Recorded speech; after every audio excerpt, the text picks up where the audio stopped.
Hey everyone, welcome back to Sacred Slumber. Before we dive into tonight's story, I want to ask you something that would genuinely help us out. If you're enjoying this content, please consider using your hype points on this video. It really helps the channel more than you possibly know. Seriously, it makes a massive difference in getting these stories out to more people who love this kind of content. Also, if you want to, drop a comment telling us what time it is for you right now and where in the world you're listening from. We absolutely love seeing where everyone is tuning in from. No pressure though, only if you feel like it. And of course, if you haven't already, hit that subscribe button. It keeps us going. Alright, let's get into it. A whisper in the darkness. Imagine a night so quiet you can hear the oil lamps flickering. Picture a massive stone sanctuary in the ancient city of Shiloh, where shadows dance across walls that have witnessed centuries of worship. The air is thick with the scent of incense and burning oil, that peculiar combination of cedar smoke and olive essence that clings to sacred spaces. Outside, the wind moves through the hills of Israel like a whispered prayer, carrying with it the distant bleating of sheep settling for the night and the occasional call of a desert owl. Inside, in the sacred chambers near the Ark of the Covenant, a young boy lies sleeping on a simple mat. The stones beneath him still hold the warmth of the day's sun, though the night air has begun to cool.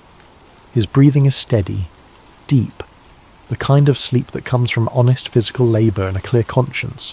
His name is Samuel. This is not a story about miracles that shake mountains or angels descending in blinding light. This is a story about something quieter, something more intimate, something that happens in the space between waking and dreaming, where the boundaries of reality become permeable. It is about a voice in the darkness, a child who learned to listen when the entire world had gone deaf, and a moment that would alter the spiritual trajectory of an entire nation.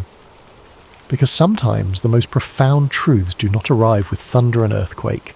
Sometimes they do not announce themselves with burning bushes or pillars of fire. Sometimes they arrive in whispers, in the stillness between breaths, in the gentle calling of a name spoken 3 times before it is finally understood. What you're about to hear is one of the most mysterious and beautiful moments in ancient scripture.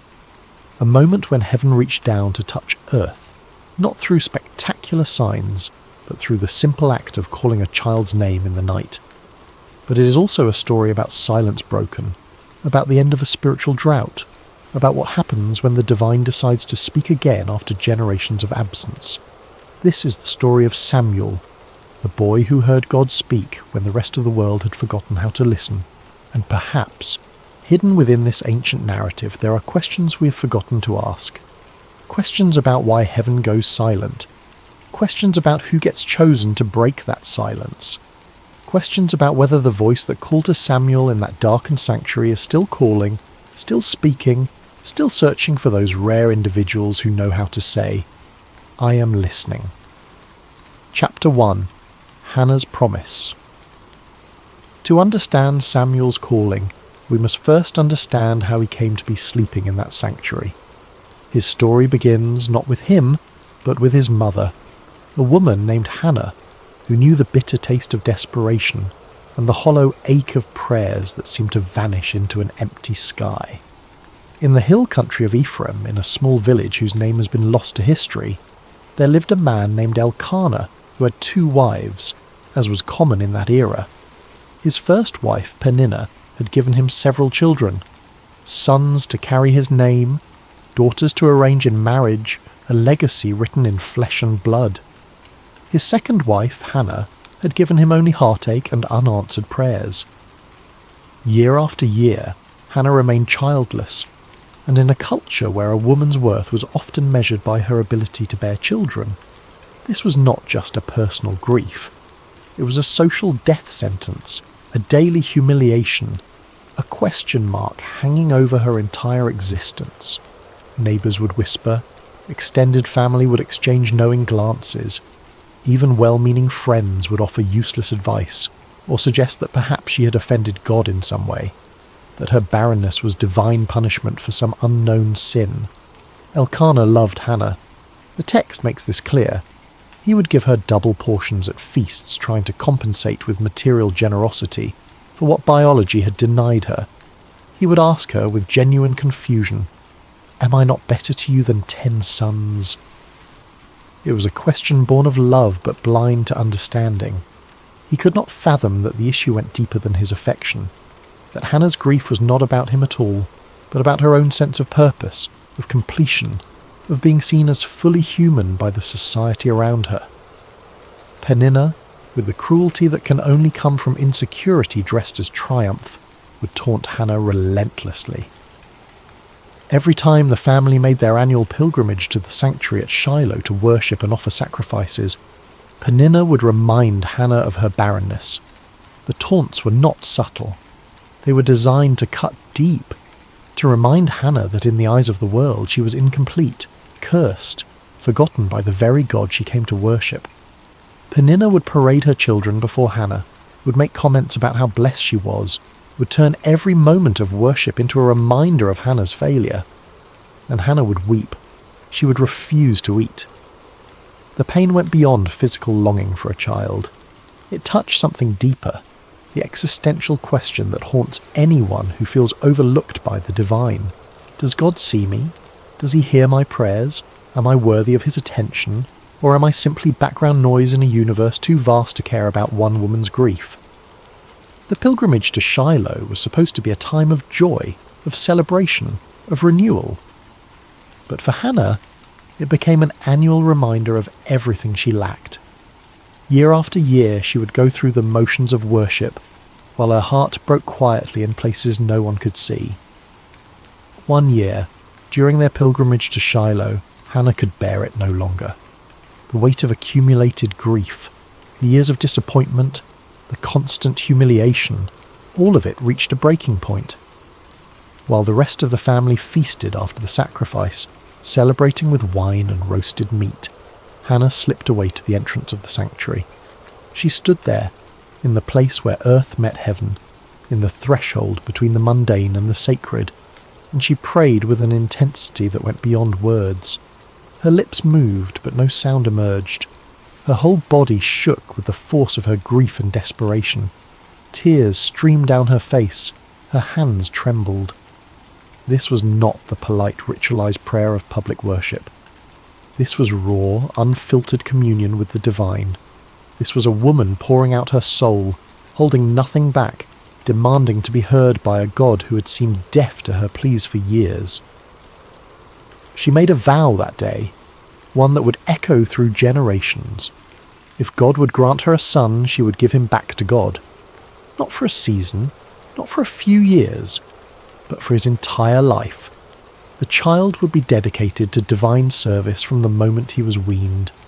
It was the prayer of a woman who understood that sometimes the greatest gift we can receive is not something to hold on to, but something to offer back to its source.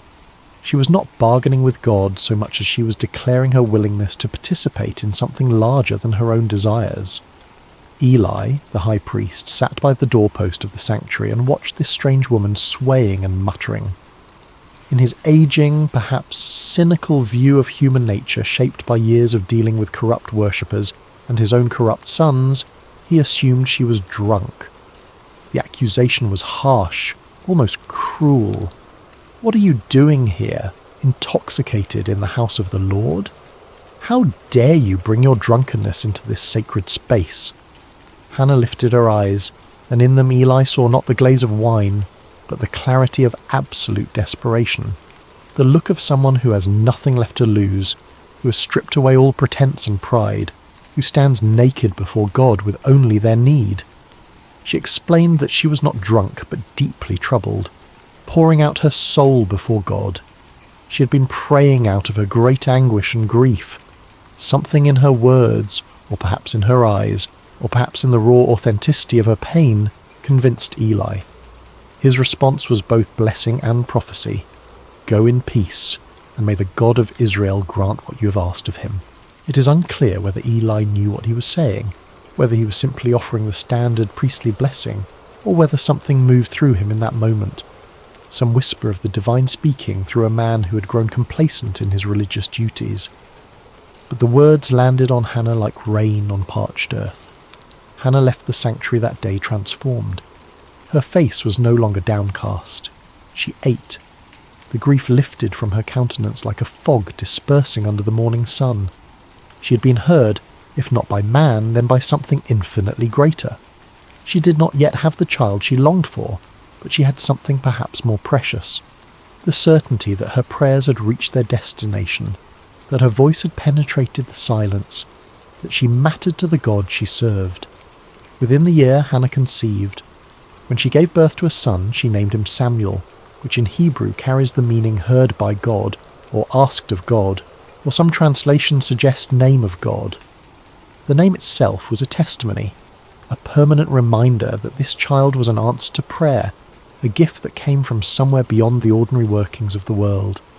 Every time someone spoke his name, they were acknowledging that this boy represented the moment when heaven responded to earth, when silence gave way to acknowledgement. For the first few years of his life, Samuel remained with Hannah. She nursed him, taught him his first words, held him close during thunderstorms, watched him take his first steps, knowing that each day brought them closer to the moment of separation. She must have memorized the sound of his laugh, the feel of his small hand in hers, the weight of him sleeping against her chest. She was not raising a son to keep, but a son to give away, and that knowledge must have coloured every moment with a bittersweet intensity. When he was old enough to be weaned, somewhere around 3 years old by the customs of that time, Hannah kept her vow. She could have rationalised her way out of it. She could have argued that God understood, that the vow was made in a moment of emotional extremity, that surely keeping her son would be acceptable. But Hannah was a woman who understood that integrity means keeping promises even when they cost you everything. She took Samuel to Shiloh. She brought him before Eli, the same priest who had blessed her years earlier, and she said words that must have torn her heart even as she spoke them. I am the woman who stood here praying. I prayed for this child, and the Lord has granted me what I asked. So now I give him to the Lord. For his whole life he will be given over to the Lord. Then Hannah sang, not a lament, but a song of triumph and praise. She sang of God overturning the proud and lifting up the humble. She sang of barren women bearing children and the powerful being brought low. She sang of the Lord bringing death and giving life, bringing down to the grave and raising up. She sang of God judging the ends of the earth, giving strength to his king and exalting his anointed. Her song was radical, revolutionary, a declaration that the God she served delighted in reversing the expectations of the world, in using the weak to shame the strong, in lifting up those the world had written off as irrelevant. And then she left her son in that sanctuary and went home.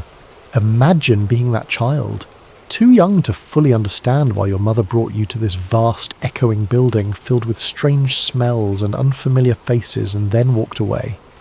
Too young to grasp that you had become the physical embodiment of a promise, a living prayer offered back to its source.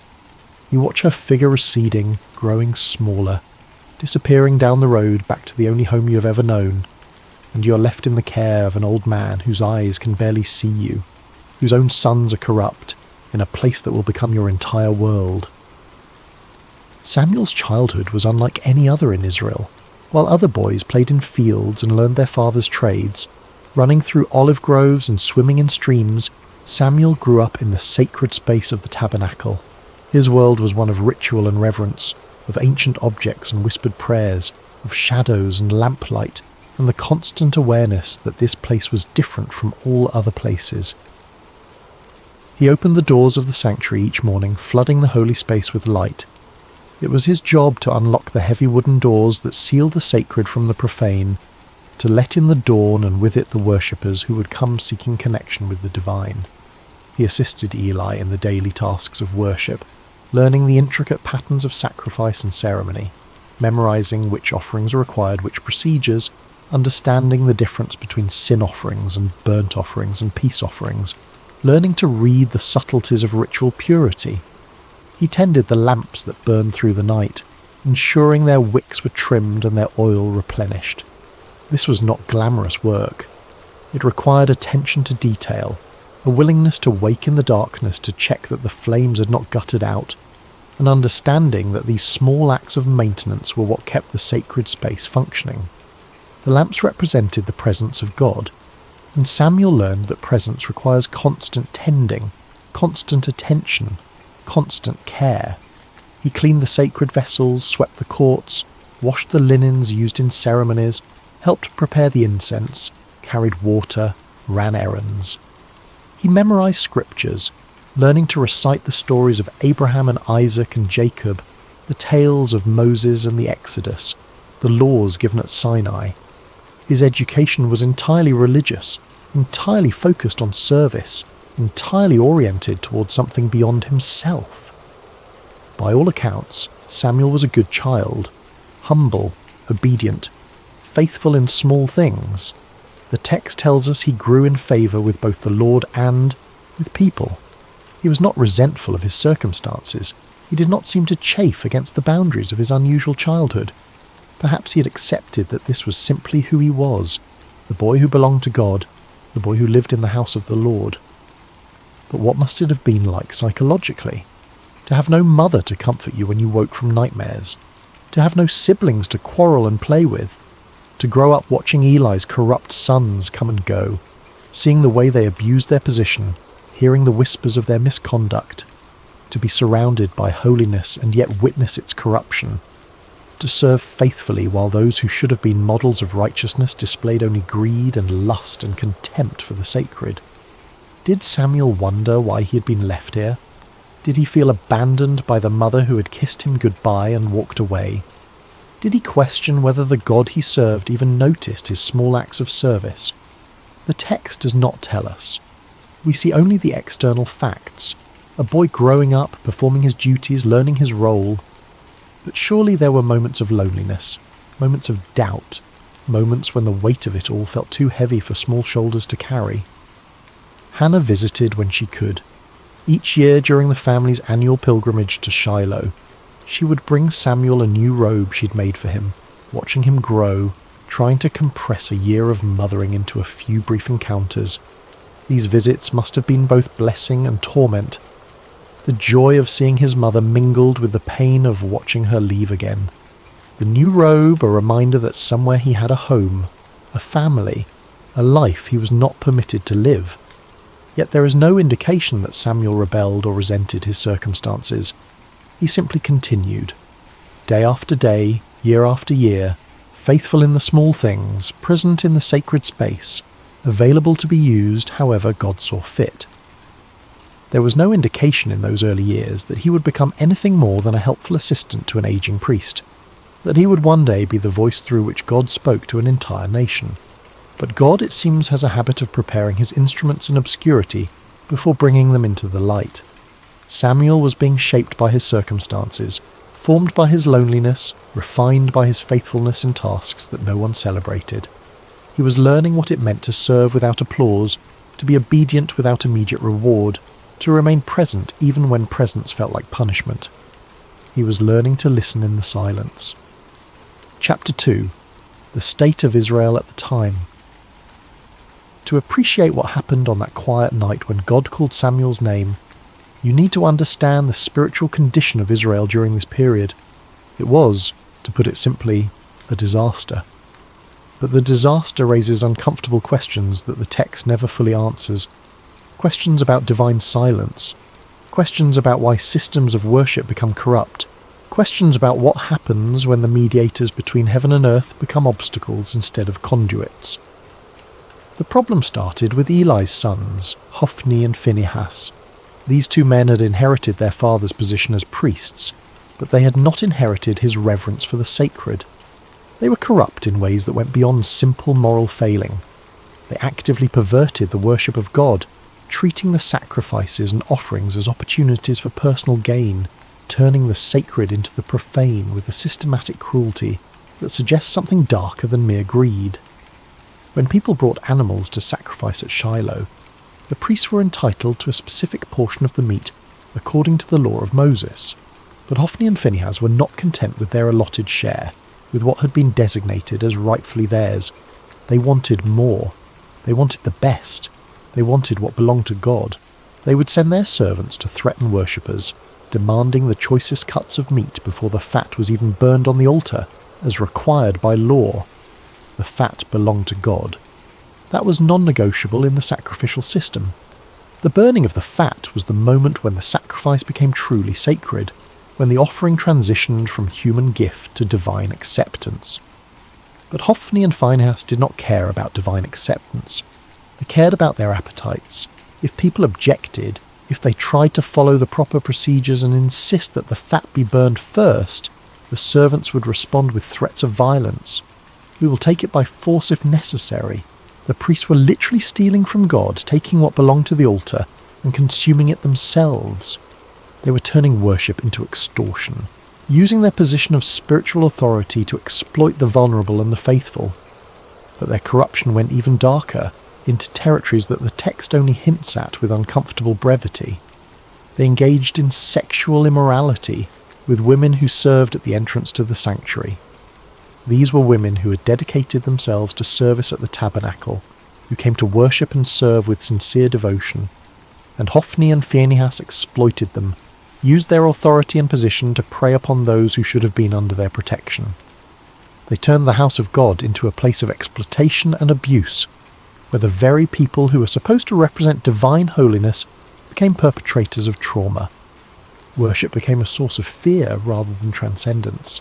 People stopped coming, or when they came with cynicism and resentment, going through the motions but empty of faith. How could you trust a system where the gatekeepers were predators? How could you believe in the holiness of a place where the priests defiled it daily? The sanctuary at Shiloh, which was meant to be the central hub of Israel's spiritual life, became instead a monument to religious corruption. Eli knew what his sons were doing. The text makes this painfully clear. People told him. They came with reports of misconduct, of abuse, of exploitation. He heard the rumours and saw the evidence. He was not ignorant. He was not blind to their crimes. And to his credit, he confronted them. But his rebukes were weak, almost apologetic, carrying no weight and no consequence. Why do you do such things? I hear reports from the people about your wicked deeds. If someone sins against another person, God may mediate.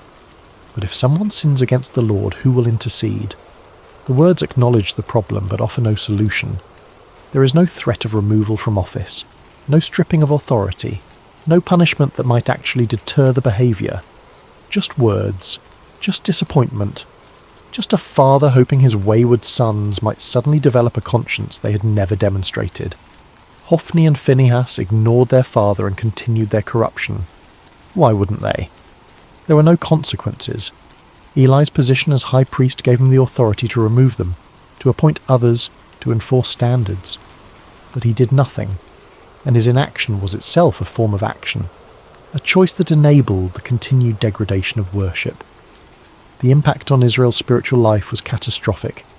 The text records it with devastating simplicity. The people came to despise the offerings to the Lord. Think about what that means. The sacrificial system was the heart of Israel's covenant relationship with God. It was how sins were atoned for, how gratitude was expressed, how the community maintained its connection with the divine. And people were learning to despise it, to see it as corrupt and meaningless, to associate worship with exploitation rather than with holiness. Faith withered. Cynicism spread. A generation was growing up believing that God either did not care about corruption in his own house, or that he was powerless to stop it, or worse, that he did not exist at all, and the whole system was simply a mechanism for priestly power and exploitation. But perhaps the most devastating aspect of this era, the detail that haunts the narrative with its implications, was not the corruption of the priests. It was the silence of heaven. The scripture records it with haunting simplicity. In those days, the word of the Lord was rare. There were not many visions. Think about what that means. In a culture where prophets and priests were meant to be the conduits between God and humanity, the channel had gone quiet. God was not speaking. Or if he was, no one was hearing. Prophecies were scarce to the point of being legendary. Divine visions were so uncommon that when someone claimed to have received one, it was met with skepticism rather than expectation. But why? The text does not explain. It simply records the fact of divine silence as if it were weather, as if the absence of God's voice was as natural and unremarkable as a drought. But this raises uncomfortable questions. Had God withdrawn because of the corruption? Was the silence a form of judgment, a divine turning away from a people who had corrupted worship? Or had the people simply stopped listening? Had they become so cynical and so wounded by a religious hypocrisy that they could no longer hear what was being said? Or was there another possibility, one that the text does not explore but that hangs in the air like smoke? Perhaps the priests, who were supposed to be the mediators between God and people, had become such effective blockers of communication that divine messages simply could not get through. Perhaps Hophni and Phinehas were not just corrupt individuals, but symptoms of a systemic failure, a spiritual infrastructure that had collapsed under the weight of its own contradictions. Israel was spiritually adrift, navigating by dead reckoning through waters where the stars had gone dark. There were no prophets to consult, no clear word from God about how to proceed, no divine guidance about which way to turn, just the daily grind of existence, the hollow rituals performed without meaning, the slow death of a people's faith in the face of institutional betrayal.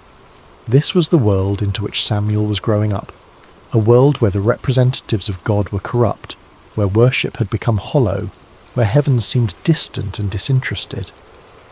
If you were a young person in that era, what would you believe about the divine? Would you expect God to speak? Would you even know what his voice sounded like? Would you be able to distinguish a divine call from your own imagination or from the voice of a very human priest? Samuel cleaned the lamps each evening, ensuring the light would burn through the night. It was a practical task, a maintenance duty, nothing spiritual about it. He trimmed the wicks, refilled the oil reservoirs, ensured the flames were steady. But in that small act, there was a symbol that perhaps Samuel himself did not fully understand. The lamp of God had not yet gone out. Somewhere in the darkness a light still burned, and into that darkness, cutting through the silence that had lasted for generations, a voice was about to break through. Chapter 3. The night God spoke. The night began like any other. Samuel had completed his duties for the day, working through the familiar routines that structured his life. The sanctuary was clean, the floors swept, the vessels washed and arranged in their proper places. The lamps were lit, their flames steady, casting dancing shadows across the ancient stones. The sacred space was prepared for the silence of the evening hours, for the long watch through darkness toward dawn. Eli, now elderly and nearly blind, his eyes grown dim from age and perhaps from seeing too much corruption without acting, had retired to his usual place. He moved slowly now, carefully, feeling his way along walls he had walked beside for decades. His sleeping area was separate but nearby, close enough that Samuel could hear him if he called, out in the night. Samuel lay down in his customary sleeping spot somewhere near the chamber where the Ark of the Covenant rested. The exact location is not specified in the text, but the implication is clear. He slept in proximity to the most sacred object in all of Israel, closer to the physical representation of God's presence than anyone else in the nation that night. The Ark was the most sacred object in Israel, a gold-covered chest containing the tablets of the law, a jar of manna, and Aaron's staff that had budded. But more than its contents, the Ark represented the very presence of God among his people. It was the throne of the invisible king, the place where heaven touched earth, the point of contact between the divine and the mortal. To sleep near it was to sleep in the shadow of holiness, though Samuel likely thought nothing of it. This was simply where he slept, as ordinary to him as any bedroom, as familiar as his own breathing. The lamp of God was still burning, casting flickering shadows across the stone walls. This detail matters more than it might initially seem. In the Jewish tradition, the lamp in the sanctuary, the menorah that burned with consecrated oil, was not allowed to go out until morning light made it unnecessary. It represented the presence of God, the light that persisted even in darkness, the hope that had not yet been extinguished. The phrase, "the lamp of God had not yet gone out," carries within it both promise and warning. Not yet, but it could. The light was still burning, but barely. The presence was still there, but fading. As long as the lamp burned, there was hope. As long as the light persisted against the encroaching darkness, God had not abandoned his dwelling place entirely. Samuel drifted into sleep, a boy exhausted from the honest labour of serving in the house of God. His breathing slowed, his muscles relaxed. He sank into that deep, dreamless sleep that comes from physical work and a clear conscience. The sanctuary around him settled into its nighttime sounds. The creak of cooling stone, the whisper of wind through high windows, the distant cry of a night bird, the soft flutter of the lamp flames, and then, in the darkness, cutting through the silence like a knife through cloth, he heard his name, Samuel. The voice was clear, distinct, personal. Not a shout that would echo through the halls, but not a whisper that could be mistaken for imagination either. It had the quality of someone standing nearby, speaking with intention and purpose, with the certainty that they would be heard. It was a voice that expected a response. Samuel's eyes snapped open. His heart leaped in his chest. There was no confusion, no moment of disorientation.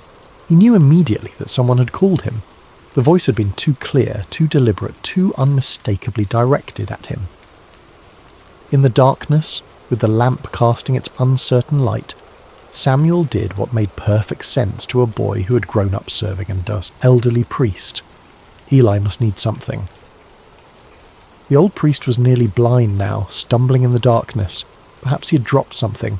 Perhaps he needed water. Perhaps he was unwell and required assistance.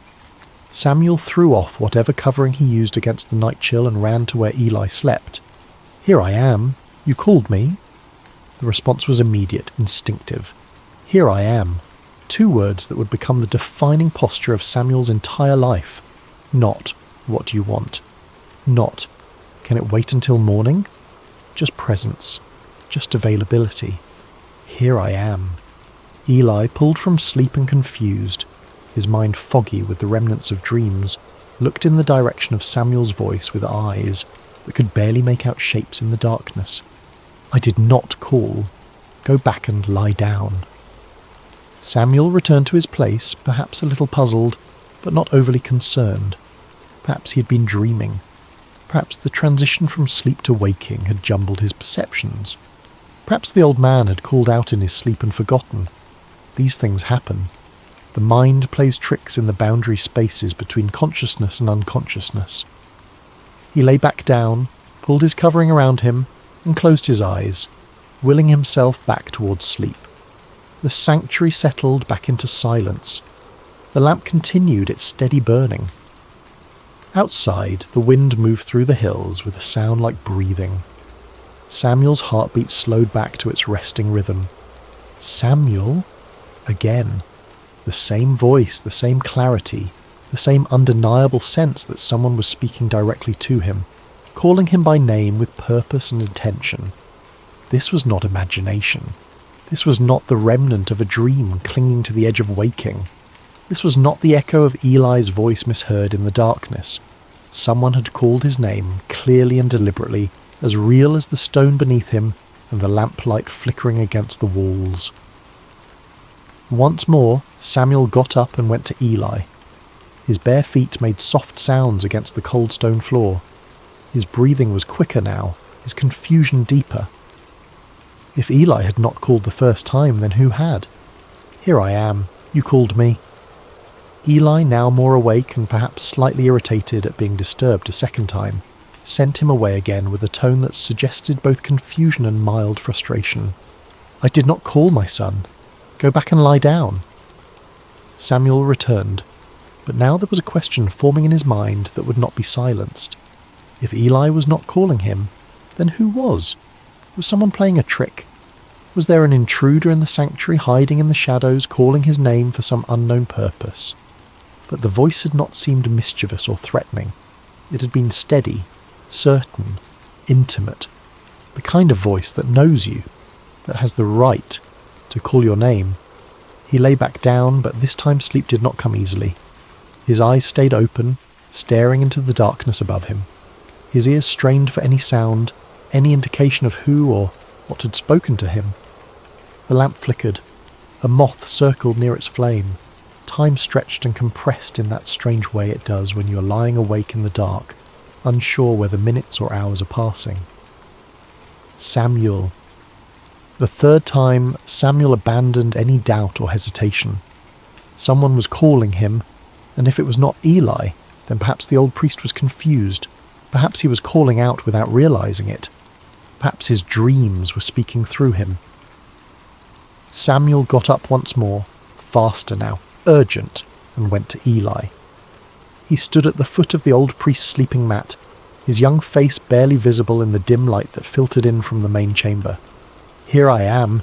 You called me." And finally, after decades of serving in the sanctuary, after years of watching the word of the Lord become rare and vision scarce, after witnessing the corruption of his sons and the slow death of Israel's faith, Eli understood. The realization must have hit him like a physical blow. God was calling the boy, not the high priest, not the experienced religious leader, not the man who had served in this place for decades. The boy who cleaned the floors and tended the lamps and slept near the ark without fully comprehending what that meant. Eli's response is one of the most beautiful moments in the entire narrative. He could have been jealous, wounded by the divine bypassing, bitter that his years of service were being overlooked in favour of a child. He could have been defensive, questioning whether this was really happening, whether Samuel was perhaps confused or making things up. He could have claimed the voice for himself, insisted that any divine communication should come through proper channels, through the established hierarchy of priesthood. But instead, Eli became a teacher in the truest sense. He gave Samuel the gift of understanding and the words that would change everything. He put aside whatever personal feelings he might have had, and focused entirely on helping Samuel navigate what was about to happen.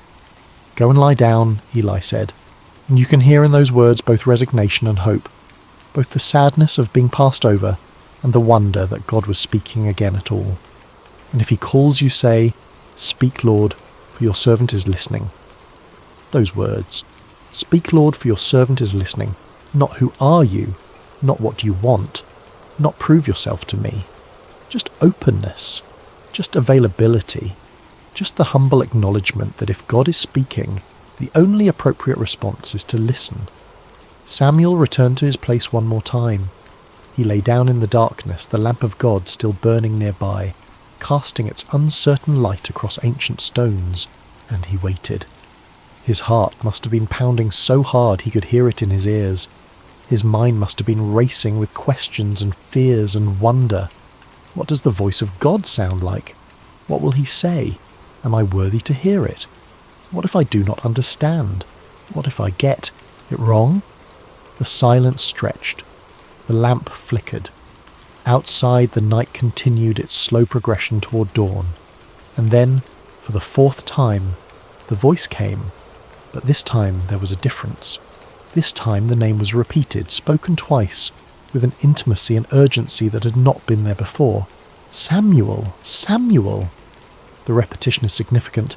In Hebrew, when a name is called twice, it indicates intimacy, urgency, importance. Abraham, Abraham, Moses, Moses. Now Samuel, Samuel. This was not a casual summons.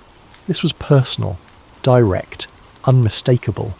This time, the boy was ready. Following Eli's instructions exactly, word for word, he responded with the words that have echoed through millennia as the perfect posture of faith, the ideal response to divine initiative. "Speak, for your servant is listening." And God spoke. What happened next was not what a child would want to hear. God did not give Samuel a message of encouragement or blessing. He did not reveal some beautiful mystery or share some cosmic secret about the nature of reality or the structure of heaven. He did not offer comfort or promise Samuel a glorious future. Instead, God gave Samuel a prophecy of judgment, and the judgment was against Eli's household, against the man who had been like a father to him, against the only family he had truly known. God told Samuel that he was about to do something in Israel that would make the ears of everyone who heard it tingle. That phrase, ears tingling, suggests something shocking, something that would reverberate through the nation like a physical sensation. This was not going to be a quiet judgment, a private correction. This was going to be public, unmistakable, impossible to ignore. He was going to carry out against Eli everything he had spoken concerning his family, from beginning to end. There had been warnings before. A prophet had come to Eli years earlier with a similar message, speaking of judgment to come, of the priesthood being taken from his lineage, of his sons dying on the same day. That prophecy had been spoken and then seemingly forgotten, filed away as one of those uncomfortable truths that people acknowledge but never really expect to see fulfilled. But God was saying now that the time of fulfillment had come. The warnings were over. The judgment was at hand. The reason was clear and devastating. Eli knew about the sins of his sons. He knew they were blaspheming God, treating the sacred as profane, exploiting women, stealing from the altar, corrupting worship itself. He had heard the reports. He had seen the evidence. He had confronted them, yes, but his rebukes were empty, carrying no weight, leading to no consequences. He had failed to restrain them, failed to use his authority to stop them, failed to choose God's honour over his son's comfort, and that failure, that complicity through inaction, meant that the guilt of Eli's house would never be atoned for by sacrifice or offering. Think about what that means. In a religious system built entirely around sacrifice and atonement, where every sin could theoretically be covered by the blood of animals and the proper rituals, God was declaring that some corruption runs too deep for ritual to reach.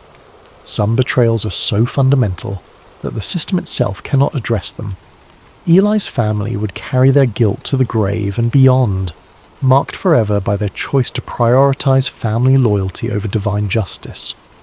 Imagine being Samuel in that moment. You are a child, perhaps 11 or 12 years old, lying in the darkness of a sanctuary, having just heard the voice of God for the first time in your life. And the message you have been given is not one of blessing or calling or future glory. It is a message of doom for the man who has raised you, who has taught you everything you know about worship and service, who has been your only father figure in a life marked by abandonment and loneliness.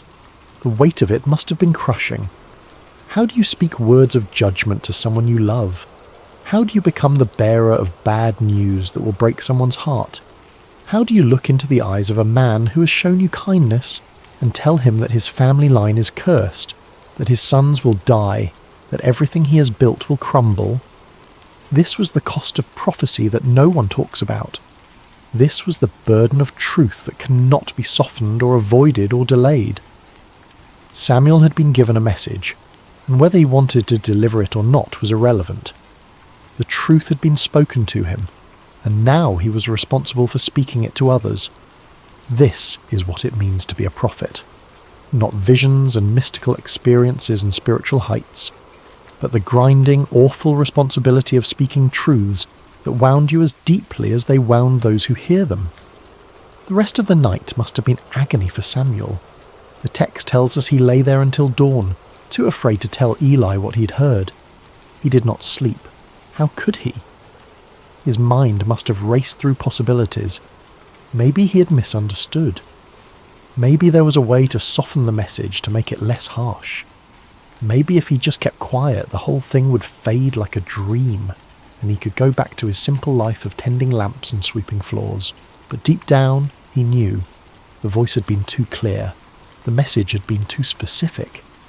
And God had not asked his opinion about whether this was a good idea or whether Samuel felt ready for such responsibility. The divine does not consult us about our readiness. It simply calls, and we must answer. Chapter 4. The Weight of the Message. As morning light began to filter into the sanctuary, pale and hesitant through the high windows, Samuel rose and went about his duties as usual. Muscle memory guided him through the familiar routines. He opened the doors of the house of the Lord, pushing aside the heavy wooden barriers that sealed the sacred from the profane, letting in the day. with all its ordinary demands. But everything felt different now. The air was heavier, pressing down on his shoulders like a physical weight. The silence was louder, filled with the words he carried but could not speak. He carried within him words that would change everything, and he was terrified to voice them. His hands shook as he performed his tasks. He fumbled with the lamp wicks, nearly spilling oil on the floor. He could not meet anyone's eyes. Every sound made him jump, expecting Eli to call for him, to demand the message, to force him to speak the unspeakable. Eli, however, knew something had happened. Years of serving in the sanctuary had given him an intuition about spiritual matters that his failing eyesight could not diminish. He could sense the change in Samuel, could feel the weight the boy was carrying. He called Samuel to him, his voice gentle but insistent, and when the boy came, reluctant and pale, the old priest asked him directly, "Samuel, my son, what was it he said to you? Please do not hide it from me." Then he added words that carried the weight of both authority and desperation.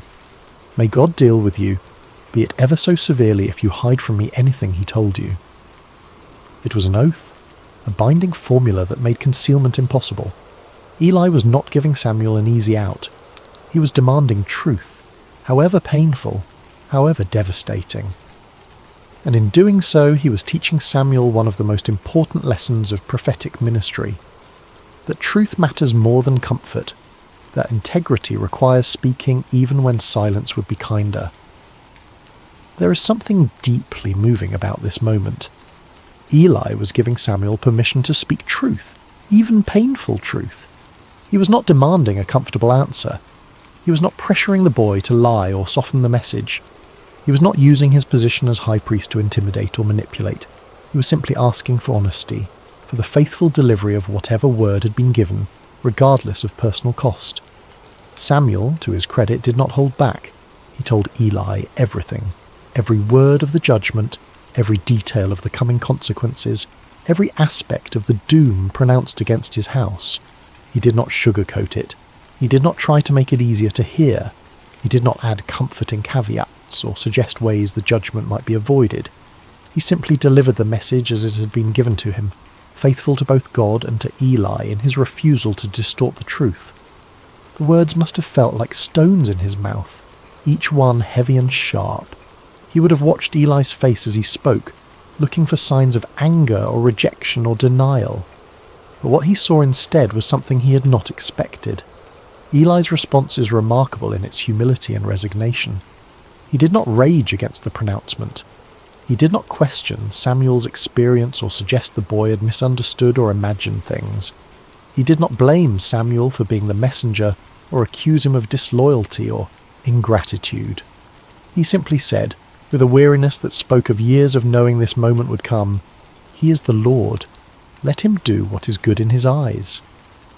There is defeat in those words, yes, but there is also acceptance, a kind of peace that comes from finally having the truth spoken aloud, from no longer living in the shadow of unacknowledged reality. Eli had known for years that his sons were corrupt. He had known that his failure to stop them was a kind of complicity, a betrayal of his calling and his God. The judgment was not a surprise. It was an inevitability finally spoken aloud, a truth that had been hovering unspoken in the air for years, finally given voice and substance. And perhaps in some way, Eli was relieved that the silence had been broken, even if the words spoken were words of judgment. Perhaps there is a relief that comes from knowing, from having certainty, even when that certainty is terrible. Perhaps after years of wondering when the hammer would fall, there was a strange comfort in finally hearing it fall, in knowing the shape of the future even when that future was dark. What Samuel learned that night and that morning was something most of us spend a lifetime avoiding. That truth is not always comfortable, that faithfulness sometimes means delivering hard words, and that love does not require us to hide reality from those we care about.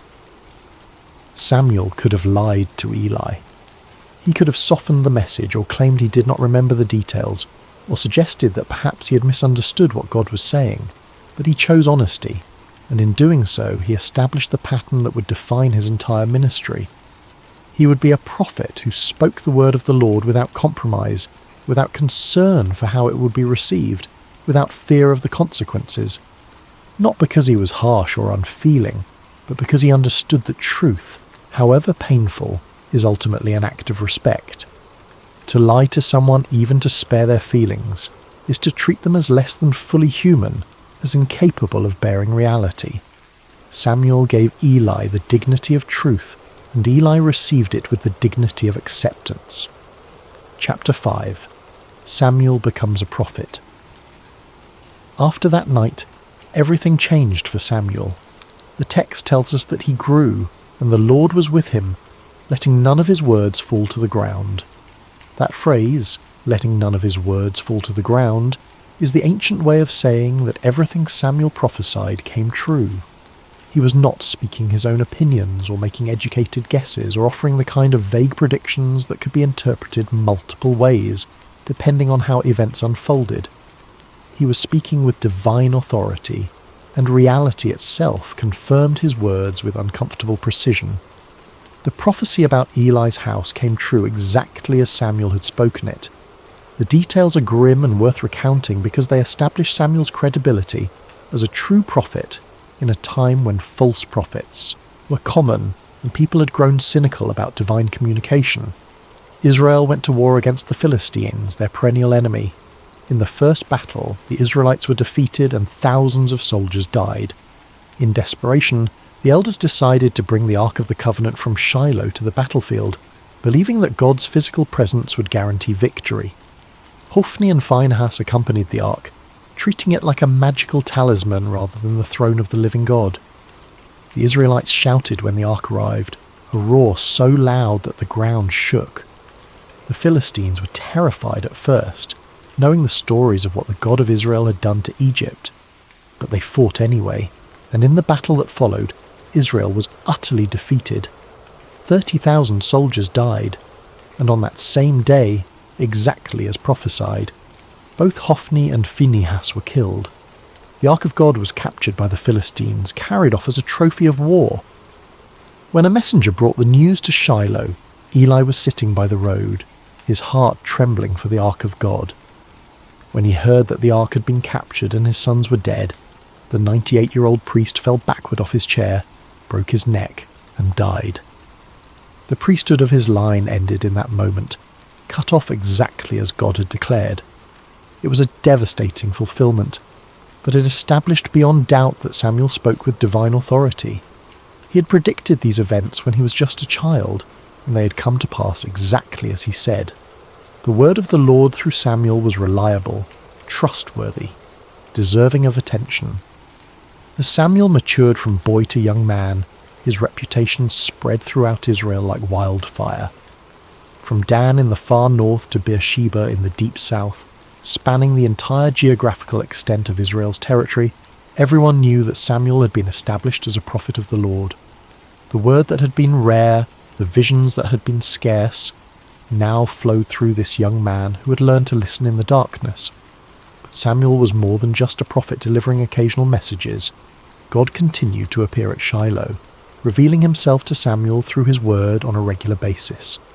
Samuel became the primary channel of divine communication for the entire nation. The silence had been broken. The channel between heaven and earth, clogged by corruption and complacency for generations, had been cleared. And the instrument God chose was not a powerful warrior or a cunning politician or even an experienced priest with decades of religious training. It was a boy who had learned to say 5 simple words: "Speak, for your servant is listening." Samuel's influence on Israel cannot be overstated. He became the bridge between the chaotic era of the judges and the establishment of the monarchy, standing at one of the most critical transitions in the nation's history. He was the last judge, travelling on a circuit through Bethel, Gilgal and Mizpah, settling disputes and administering justice with a wisdom that people recognized as coming from God.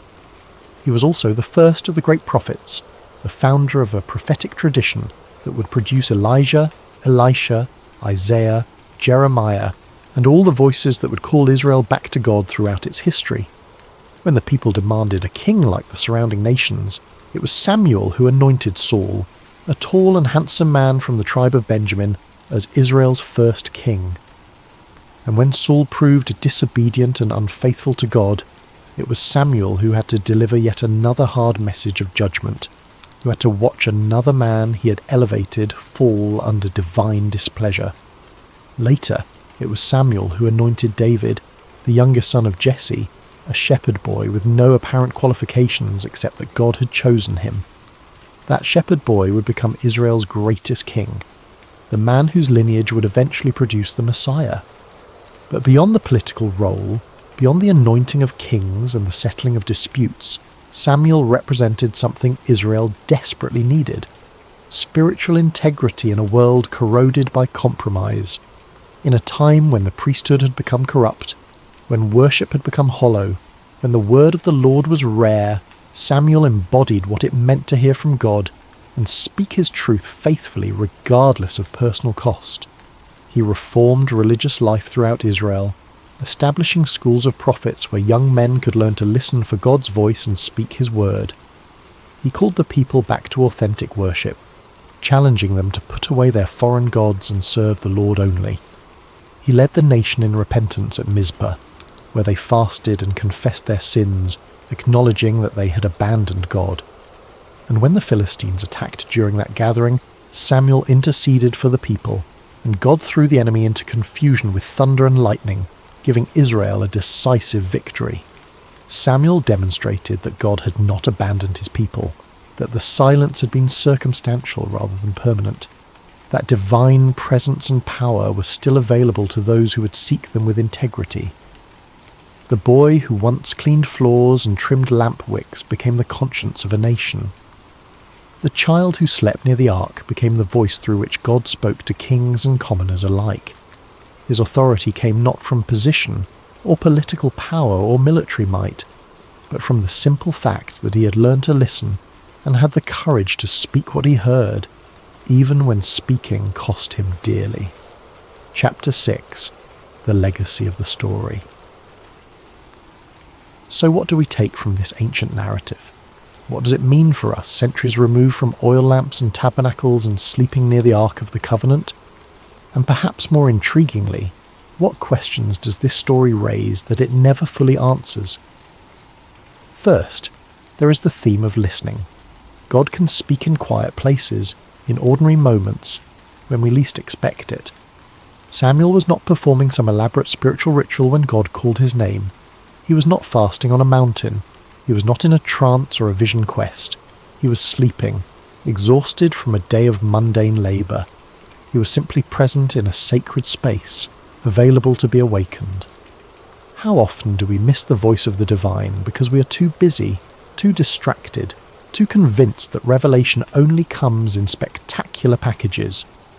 We wait for burning bushes and angelic visitations, for dramatic signs and unmistakable interventions, while the still small voice speaks in the darkness and we mistake it for our imagination, or for human conversation, or for nothing at all. Samuel teaches us that sometimes the most profound moments arrive softly, in the space between waking and sleeping, in the darkness when our defences are down and our minds are quiet enough to hear what has always been speaking. But this raises uncomfortable questions.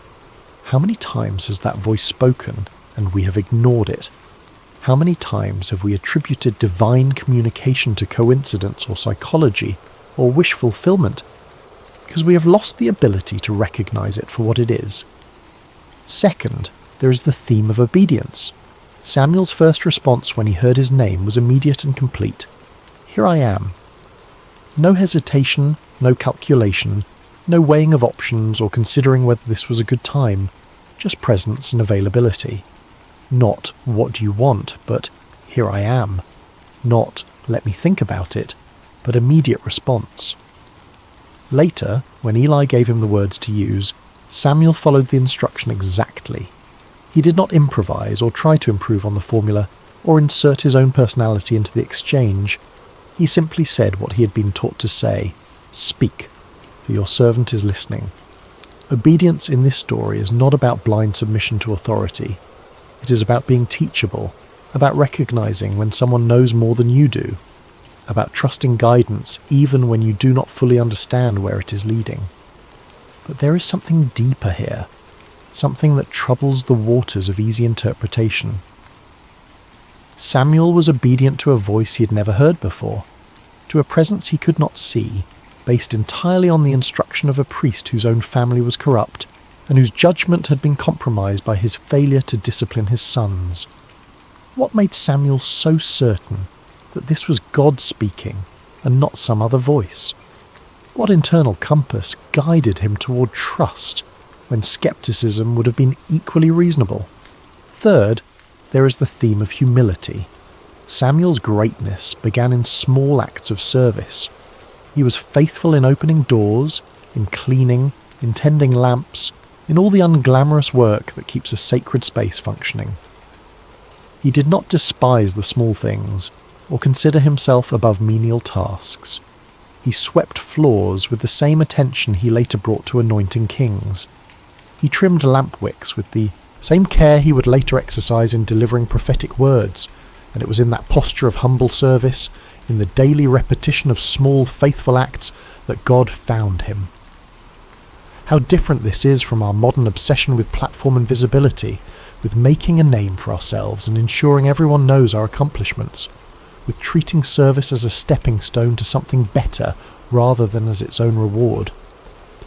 Samuel reminds us that true influence is built in obscurity, that character is formed in the small decisions no one sees, that greatness is the fruit of faithfulness in little things rather than the result of ambitious self-promotion. But again, there is a mystery here. Why Samuel? What was it about this particular boy that made him suitable for this calling? The text gives no indication that he was exceptional in any way. He was simply there, simply faithful, simply available. Which raises the question, are there others who are equally faithful, equally available, who never heard their name called? Is divine calling arbitrary, or is there some hidden criteria that determines who hears the voice and who does not? Fourth, there is the theme of responsibility. Sometimes truth is hard but necessary. Samuel's first message from God was a message of judgment, and he had to deliver it to someone he loved. This is the cost of being a conduit for truth. You do not get to choose which messages are convenient and which are difficult. You do not get to edit reality to make it more palatable. You do not get to withhold hard truths, because speaking them might damage relationships or cost you social capital. If you are going to be a voice for something beyond yourself, whether you call that voice God or conscience or truth, or simply what is, you have to be willing to speak even when the words cut you as deeply as they cut those who hear them. Samuel could have spared Eli. He could have lied or softened the message or claimed he did not remember the details. But he chose the harder path of honesty, and in doing so he honoured both Eli and himself. Yet this raises ethical questions that the narrative does not resolve. What is the balance between truth and compassion? When does speaking hard truths become cruelty disguised as honesty? Samuel was a child delivering a message he did not create and could not change. But what about us? When the truths we must speak are filtered through our own perceptions and biases and limited understanding, how do we know when to speak and when to remain silent? Fifth, there is the theme of hope. The lamp of God had not yet gone out. Even in the darkest period of Israel's spiritual life, when the priesthood was corrupt and the word of the Lord was rare and the nation was spiritually adrift, there was still a light burning somewhere in the darkness. God had not abandoned his people. He was simply waiting for someone who would listen, someone who would respond, someone who would be faithful with what was given to them. Samuel represents the truth that it is never too late for renewal, that no matter how far things have fallen, no matter how corrupt the systems or how cynical the people, there is always the possibility of a voice in the darkness calling us back to what matters.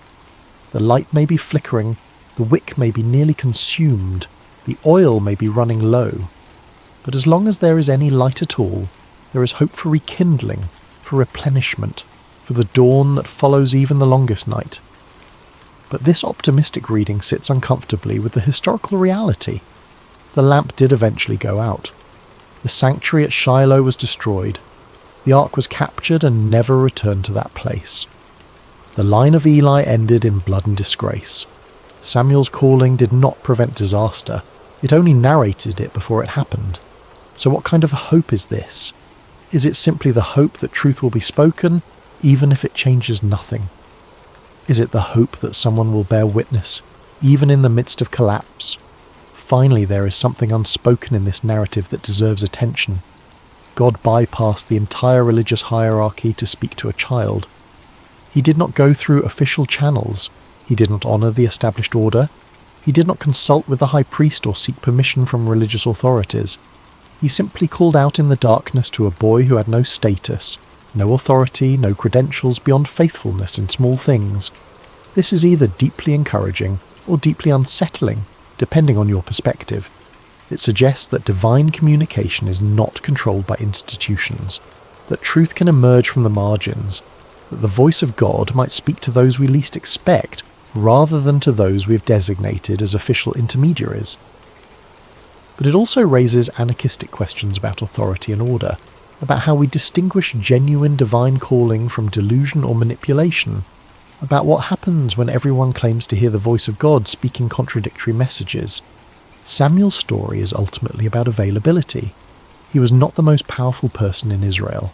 He was not the most educated or the most connected. He was simply present, attentive, and willing to respond when he heard his name called. And that was enough. That has always been enough. But it invites us to ask, what are we available for? What sacred spaces do we inhabit, whether physical or spiritual or psychological, where we might be found by whatever calls to us in the darkness? And when that call comes, will we recognize it, or will we mistake it for something ordinary, something explainable, something that requires no response? Epilogue: The Voice in the Night. Close your eyes and imagine that sanctuary again. The vast stone building in Shiloh, the oil lamps casting their gentle light, the shadows dancing on walls that have witnessed generations of worship and neglect. Imagine the boy lying near the ark, exhausted from a day of simple service, drifting into sleep with no expectation that this night will be different from any other. And then the voice, clear, personal, undeniable, a voice that breaks through the silence of heaven and calls a child by name. Samuel's story is a reminder that the divine does not always announce itself with thunder and lightning. Sometimes it comes as a whisper in the darkness. Sometimes it arrives in the form of a question repeated until we finally understand that we are being addressed. Sometimes the most significant moments of our lives happen when we are alone, unguarded, simply present in a space where we have made ourselves available to something greater than ourselves. The lamp of God is still burning. That is the promise embedded in this ancient narrative. No matter how dark the times, no matter how corrupt the systems, no matter how silent heaven seems, there is always a light somewhere refusing to go out, and there is always the possibility that in the quiet, in the stillness, in the spaces between our busy thoughts and desperate prayers, we might hear our name spoken by a voice we do not yet recognize. The question is not whether the voice is calling. The question is whether we are listening. Samuel lay in that sanctuary as a boy and became a prophet because he learned to say 5 words that changed everything. Speak, for your servant is listening. He did not demand proof. He did not negotiate terms. He did not insist on understanding everything before committing to anything. He simply made himself available, and availability was enough. Perhaps that is the real legacy of Samuel's calling. Not that he became powerful or influential or historically significant, though he became all those things. The real legacy is that he teaches us what it looks like to be genuinely open to transformation, to be willing to hear hard truths, to be faithful in small things while waiting for larger purposes to reveal themselves. In our age of constant noise and perpetual distraction, where silence is something to be feared rather than cherished, Samuel's story feels almost subversive. It suggests that the most important communications might not come through our devices or our carefully curated information streams. They might come in the quiet, in the dark, in the moments when we stop performing and simply exist in the presence of something that knows our name. So tonight, as you drift towards sleep, Consider the possibility that you, too, might be lying in a sacred space, even if you do not recognize it as such. Consider the possibility that there might be a voice, gentle and persistent, calling your name in the darkness. Consider the possibility that the most profound transformation of your life might not begin with a grand revelation or a spectacular sign, but with the simple decision to respond to that voice with 5 words. Speak, for your servant is listening. The lamp is still burning. The voice is still calling. The only question is whether we have ears to hear.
Hello dear listener and welcome to Sacred Slumber.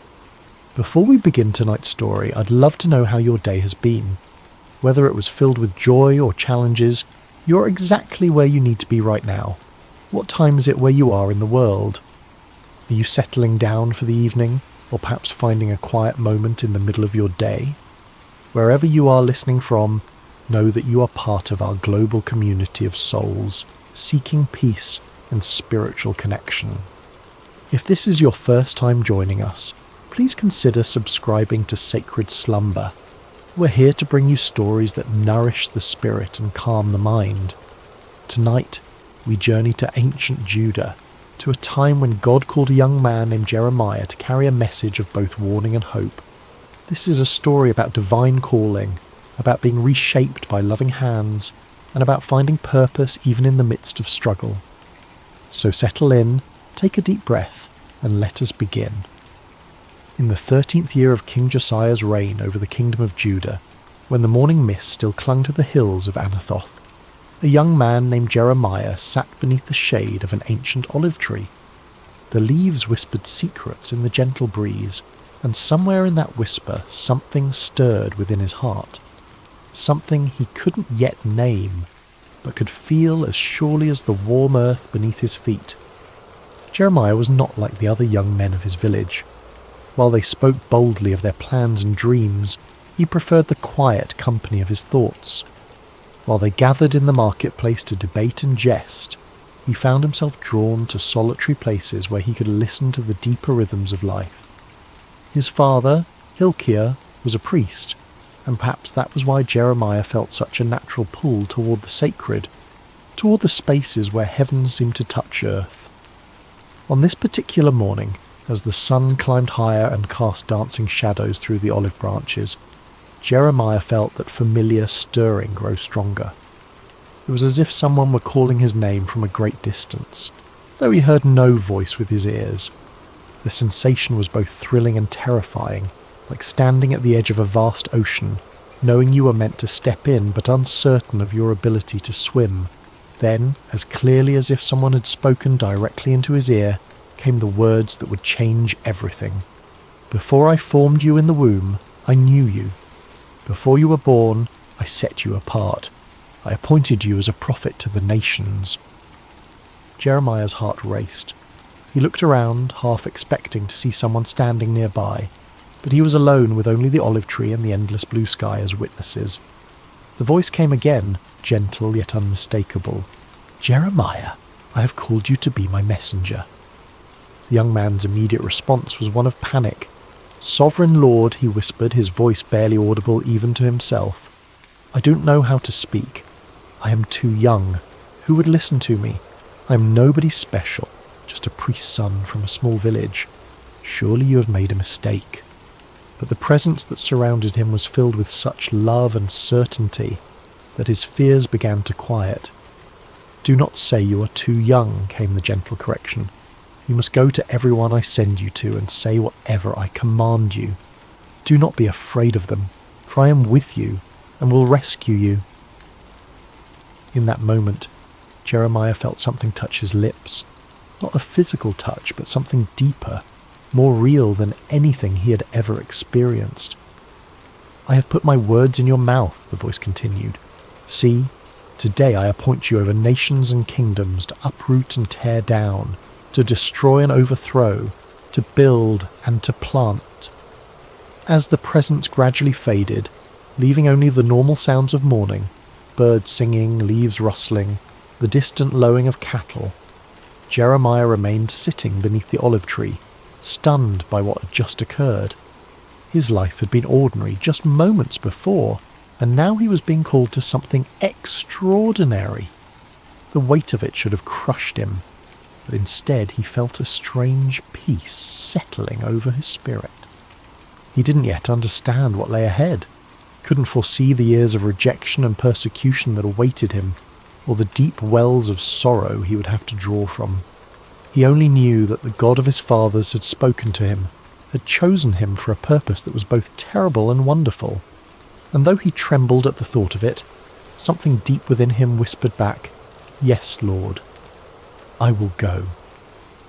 Months passed after Jeremiah's calling, and he found himself struggling with the enormity of his task. The messages that came to him were not easy ones. Words of warning about the spiritual condition of Judah, prophecies of coming judgment if the people didn't turn back to their God. How could he, a young man with no credentials or authority, stand before the elders and priests and kings with such heavy words? One morning, as Jeremiah prayed in the quiet of his chamber, seeking guidance for this impossible mission, he heard the familiar voice of the Lord speaking to him once again. Go down to the potter's house, and there I will give you my message. Jeremiah had passed by the potter's house countless times in his life, but had never paid it much attention. It was a humble building on the outskirts of the village, marked by the constant sound of the spinning wheel and the earthy smell of wet clay. As he approached that day, however, he felt a sense of anticipation, as if he were about to witness something profound. The potter was an elderly man named Malachi, whose hands bore the calluses and clay stains of decades spent at his craft. His hair was white as wool, and his eyes held the patient wisdom of someone who had spent his life creating beauty from formless earth. When Jeremiah arrived, Malachi looked up from his wheel and smiled, as if he'd been expecting him. Shalom, young prophet, Malachi said, his voice warm with genuine kindness. Please sit and watch. I have work to do. Jeremiah settled himself on a wooden stool in the corner of the workshop, fascinated despite himself. He had never really watched a potter at work before, had never paid attention to the intricate process of creation that happened in this simple space. The wheel began to turn, and Malachi placed a lump of clay in the centre, his hands moving with practiced precision. At first the clay seemed to resist, wobbling and threatening to collapse, but Malachi's hands were steady and sure, applying just the right amount of pressure, guiding the clay upward into the beginning of what would become a vessel. Jeremiah watched in wonder as the formless lump slowly took shape, a wide base, curving sides, the promise of something beautiful and functional. But then something went wrong. Perhaps there was a stone in the clay, or a dry patch that wouldn't bend. The emerging vessel began to collapse, its sides caving in despite the potter's careful ministrations. Jeremiah expected to see frustration on Malachi's face, perhaps anger at the ruined work. Instead, the old man simply smiled and pressed the clay back into a lump, ready to begin again. "The clay has its own nature," Malachi explained, his hands already starting to reshape the material. "Sometimes it has hard spots, or air bubbles, or impurities that make it difficult to work with. But clay is forgiving. It can always be reformed, reshaped, made into something new." As Jeremiah watched, the potter began again, this time working the clay more thoroughly, removing the impurities that had caused the first attempt to fail. Slowly, patiently, lovingly, a new vessel began to emerge, different from the first but no less beautiful. In fact, this second creation seemed to have a character all its own, shaped by the very challenges that had destroyed its predecessor. It was then that Jeremiah heard the voice of the Lord speaking to him, as clear as if someone were standing beside him. "Can I not do with you, Israel, as this potter does? Like clay in the hand of the potter, so are you in my hand." The words hit Jeremiah like a revelation. He understood now why he had been sent to this place, why he needed to witness this simple yet profound act of creation. The people of Judah were like clay in God's hands, sometimes stubborn, sometimes marred by the impurities of sin and rebellion. But God was not a harsh taskmaster who would discard them when they failed to take shape properly. He was like Malachi, patient and loving, willing to reshape them again and again until they became the vessels he had always intended them to be.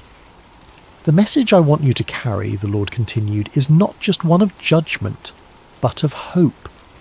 Yes, I must sometimes tear down what is corrupt and broken, but I tear down in order to build up again, in order to create something better and more beautiful than before." Jeremiah felt tears welling up in his eyes as he watched the potter's hands continue their gentle work. Here was a picture of God's character that he had never fully grasped before. Not the angry judge he had sometimes imagined, but the patient artist who sees potential in every lump of clay, who never gives up on his creation, who can bring beauty from the most unlikely materials. "Thank you," he whispered to Malachi as he prepared to leave. The old potter looked up from his work and smiled. "The clay thanks the potter by yielding to his hands," Malachi replied. "Perhaps that is all any of us can do, yield to the hands that know how to shape us into something beautiful." As Jeremiah walked home through the narrow streets of his village, he felt a new understanding of his calling beginning to take root in his heart. He was not just a bearer of bad news, but a messenger of hope. The God who had called him was not a destroyer but a creator, not a tyrant but a loving craftsman who would never abandon his work. The words came to him then, the message he would carry to the people of Judah. "If at any time I announce that a nation or kingdom is to be uprooted, torn down and destroyed, and if that nation I warned repents of its evil, then I will relent and not inflict on it the disaster I had planned. And if at another time I announce that a nation or kingdom is to be built up and planted, and if it does evil in my sight and does not obey me, then I will reconsider the good I had intended to do for it." It was a message of both warning and promise, of judgment and mercy intertwined. Like the potter's hands, God's discipline was always aimed at restoration, always working toward the creation of something more beautiful than before. Armed with this new understanding, Jeremiah began his prophetic ministry in earnest. But if he had hoped that his message of God's love and patience would be readily received, he was quickly disillusioned. The people of Judah, from the poorest peasant to the most powerful priest, seemed determined to resist the very hands that were trying to reshape them. His first major public appearance came during the reign of King Jehoiakim, Josiah's son, who had turned away from his father's reforms and allowed idolatry to flourish once again throughout the land. Jeremiah stood in the temple courts, his voice carrying across the stone courtyard as he delivered the message God had given him. "This is what the Lord says," he proclaimed, his young voice growing stronger with each word. "Reform your ways and your actions. and I will let you live in this place. Do not trust in deceptive words and say, 'This is the temple of the Lord, the temple of the Lord, the temple of the Lord.' If you really change your ways and your actions and deal with each other justly, if you do not oppress the foreigner, the fatherless or the widow, and do not shed innocent blood in this place, and if you do not follow other gods to your own harm, then I will let you live in this place in the land I gave your ancestors for ever and ever." The reaction was immediate and hostile. The priests, who had grown comfortable with their compromises and political alliances, saw Jeremiah's words as a direct threat to their authority. The wealthy merchants and nobles who had prospered by exploiting the poor and forming partnerships with pagan nations heard his call for justice as an attack on their way of life. "Who does this young man think he is?" they muttered among themselves. "He speaks of judgment and destruction like some kind of doomsday prophet. Where is his authority? Where are his credentials?" But Jeremiah continued, his heart breaking even as he spoke the words God had given him. He could see the spiritual adultery that had infected his beloved nation, the way they had turned from the God who had delivered them from Egypt and given them this promised land. They had made alliances with foreign powers, adopted their gods, and forgotten the covenant that had made them a people set apart. "My people have committed 2 sins," he declared, his voice now thick with emotion. "They have forsaken me, the spring of living water, and have dug their own cisterns, broken cisterns that cannot hold water." The imagery was powerful and heartbreaking. Jeremiah could see it so clearly.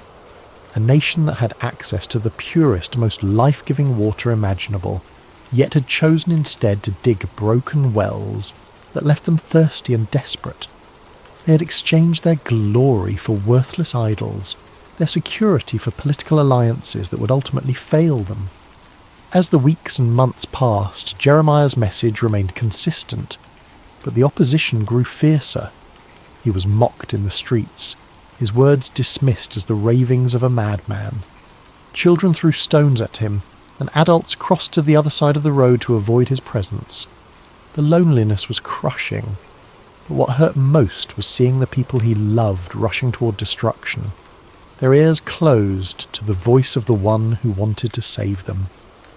One particularly dark day, after being physically threatened by a group of priests who wanted to silence him permanently, Jeremiah found himself wondering if he had misunderstood his calling.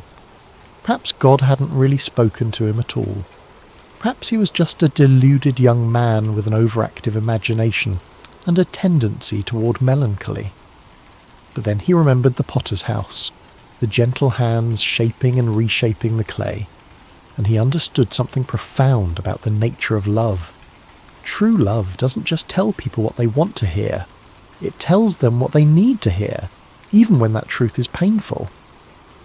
The potter sometimes had to apply pressure to the clay, had to work out the impurities and air bubbles, and this process wasn't always comfortable for the clay, but it was necessary for the clay to become what it was meant to be. "I am not their enemy," Jeremiah whispered to himself as he walked through the quiet streets late one evening. "I am their friend. I am speaking these hard words because I love them, because God loves them, because we can't bear to see them destroy themselves."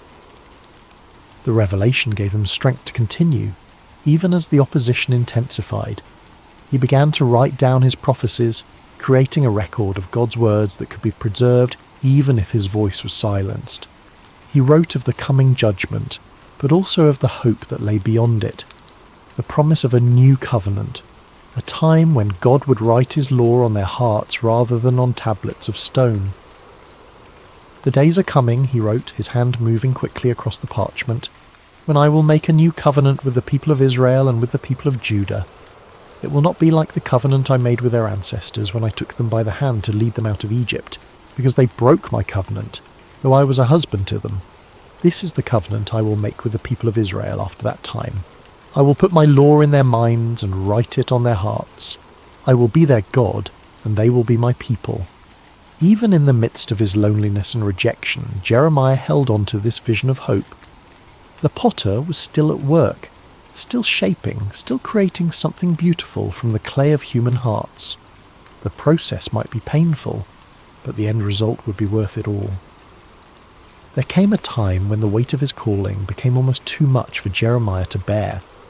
The constant rejection, the threats, the loneliness of being God's messenger to a people who didn't want to hear from God. It all pressed down on him like a physical burden. He had been faithful to his calling for years now, and what did he have to show for it? A nation that seemed more rebellious than ever, leaders who actively opposed him, and a heart that felt like it might break from the strain. The breaking point came when Pashur, the priest who was chief officer in the temple, had Jeremiah beaten and put in stocks overnight for prophesying that Jerusalem would be destroyed. The humiliation was complete, displayed like a common criminal in front of the very people he was trying to save. When he was released the next morning, bruised and aching, Jeremiah's first instinct was to flee. He made his way to his favourite spot of solitude, a small grove of trees outside the city where he often went to pray. There, surrounded by the peaceful sounds of nature, he poured out his heart to God in words that were both complaint and lament. "You deceived me, Lord, and I was deceived," he cried out, his voice raw with emotion. "You overpowered me and prevailed. I am ridiculed all day long. Everyone mocks me. Whenever I speak, I cry out proclaiming violence and destruction. So the word of the Lord has brought me insult and reproach all day long." The words felt almost blasphemous as they left his lips, but they were honest words, torn from the depths of his soul. He'd given everything to this calling. His youth, his dreams of a normal life, his relationships with family and friends. And for what? To be treated as a pariah, a madman, a troublemaker. In that moment of deepest despair, Jeremiah made a decision that felt like the only sane choice left to him. He would be silent. No more prophecies, no more warnings, no more attempts to turn the hearts of a stubborn people back to their God. He would find a quiet corner of the world and live out his days in peace, letting others worry about the spiritual condition of the nation. The resolve felt good at first, like setting down a burden that had been crushing him. For several days, he said nothing about the visions that continued to come to him, ignored the urgings in his spirit to speak out against the injustices he witnessed. He tried to live like a normal person, to find satisfaction in simple pleasures and everyday concerns. But something strange began to happen. The more he tried to suppress the words God had given him, the more they seemed to burn within him. It was as if a fire had been kindled in his bones, a flame that grew hotter the more he tried to smother it. The visions wouldn't stop coming. The burden for his people wouldn't lift, and the words of God seemed to be blazing inside him like a furnace. "But if I say, I will not mention his word or speak any more in his name," he found himself whispering, "his word is in my heart like a fire shut up in my bones. I am weary of holding it in. Indeed, I cannot." The realization came to him gradually, like dawn breaking over the mountains. He couldn't stop being a prophet any more than he could stop being human. This wasn't just something he did. It was who he was. God had formed him in the womb for this purpose, had written this calling into the very fabric of his being. To deny it would be to deny himself, to attempt to live as someone he was never meant to be. But more than that, he began to understand that his struggles and sufferings were not signs that he had failed in his calling, but evidence that he was fulfilling it exactly as God intended. The potter sometimes had to apply intense heat to the clay to make it strong and durable. The fire in his bones wasn't a punishment. It was the very thing that qualified him to speak for God. "The Lord is with me like a mighty warrior," he declared, his voice growing stronger with each word. "So my persecutors will stumble and not prevail. They will fail and be thoroughly disgraced. Their dishonour will never be forgotten." The change in perspective was revolutionary. Instead of seeing his sufferings as evidence of God's abandonment, Jeremiah began to understand them as proof of God's presence. The fire in his bones wasn't consuming him. It was refining him, purifying him, making him into the kind of vessel that could carry God's words to a broken world. He thought again of the potter's house, of the way Malachi had worked the clay with such patience and skill. Sometimes the potter had to put the vessel into the fire to make it strong, to burn away the impurities and set the shape permanently. The heat wasn't cruelty, it was love, the kind of love that was willing to do whatever it took to create something beautiful and lasting. "I will speak," Jeremiah said aloud, his voice carrying across the quiet grove. "I will speak because I must, because the words are like fire in my bones, because God has made me a prophet to the nations. I will speak not because it's easy, but because it's necessary.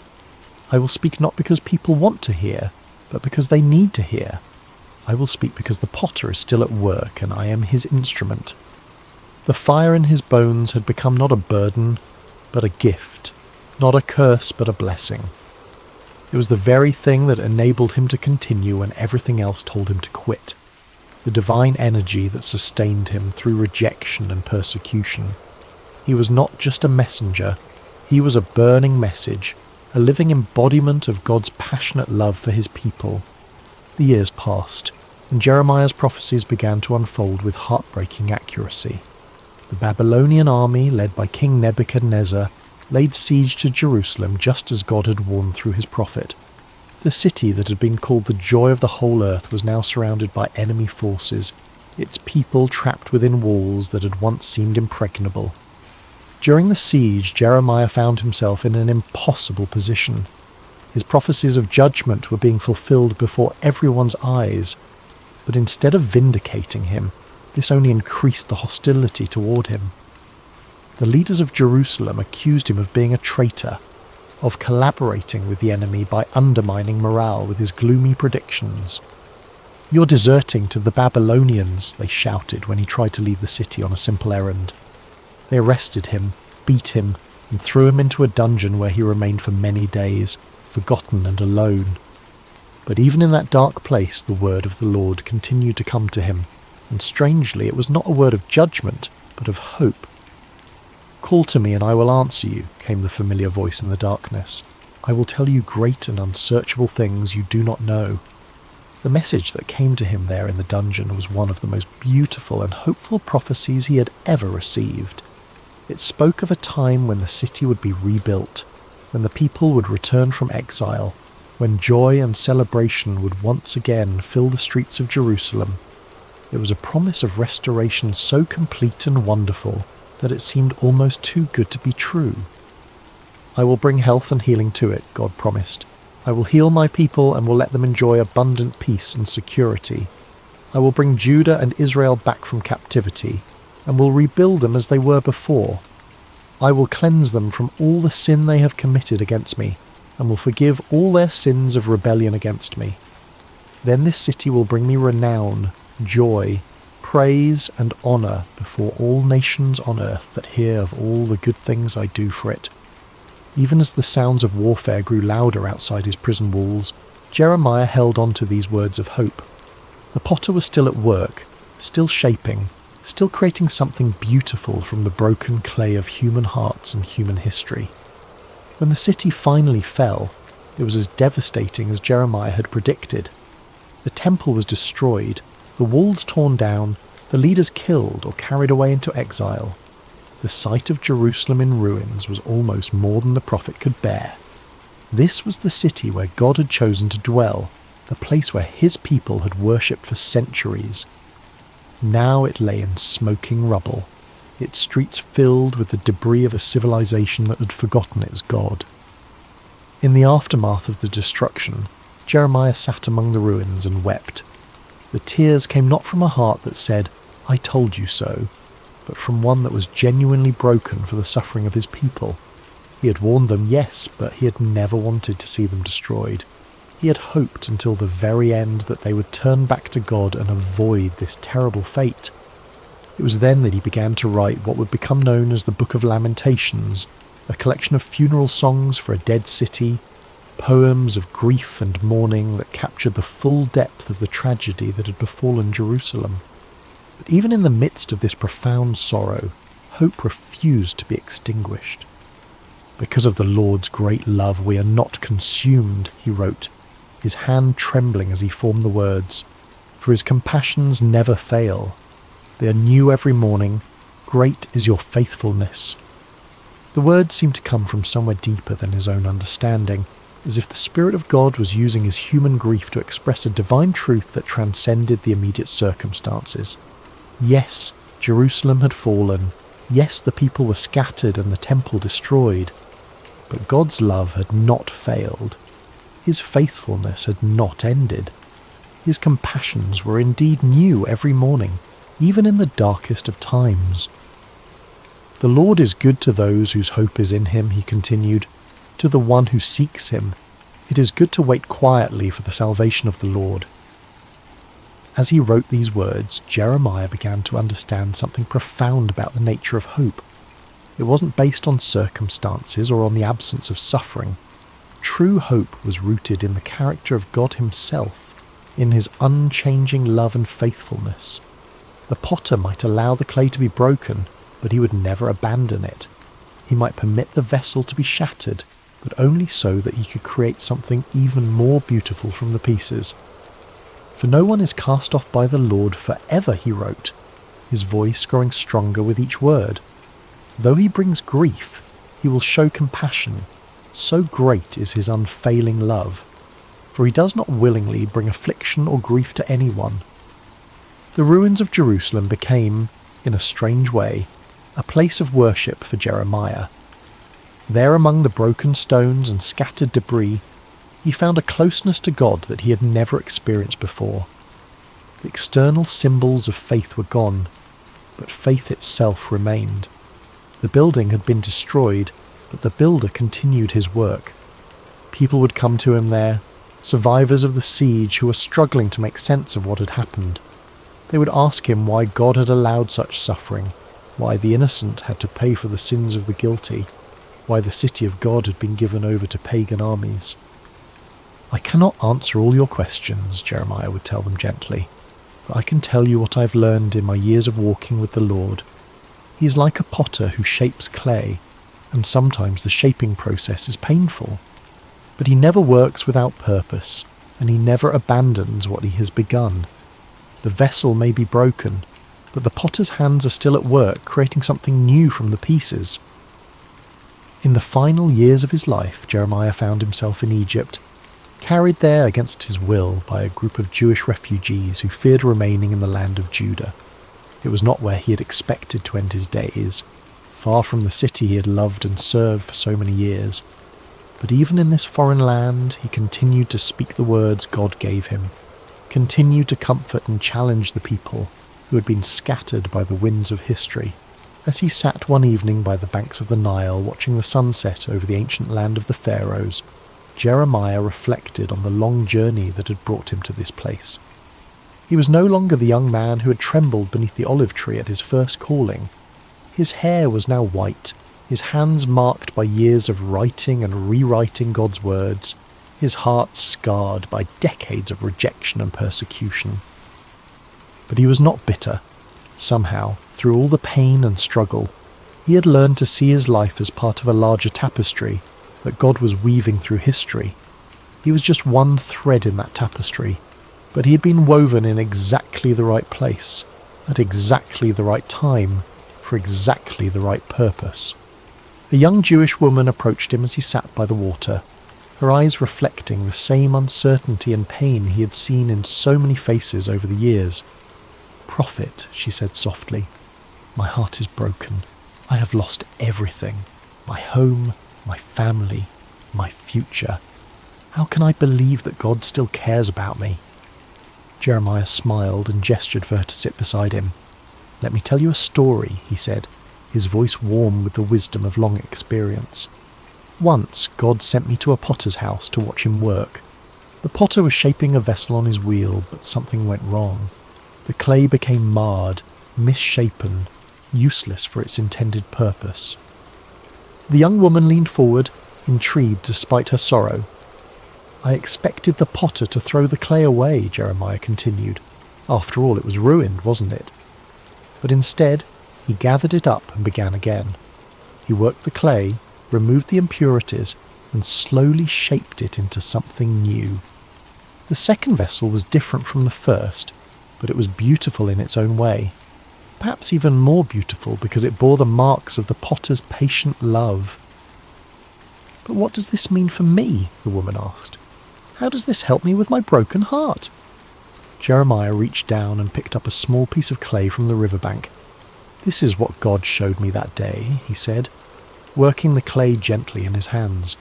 "You are not ruined. You are not beyond hope. You are clay in the potter's hands, and he is still shaping you. The breaking you've experienced is not the end of your story. It's the beginning of a new chapter." As he spoke, the clay in his hands began to take shape, becoming a small but perfectly formed vessel. "God's love is like this potter's skill," he continued. "It can take the most broken, damaged clay and create something beautiful from it.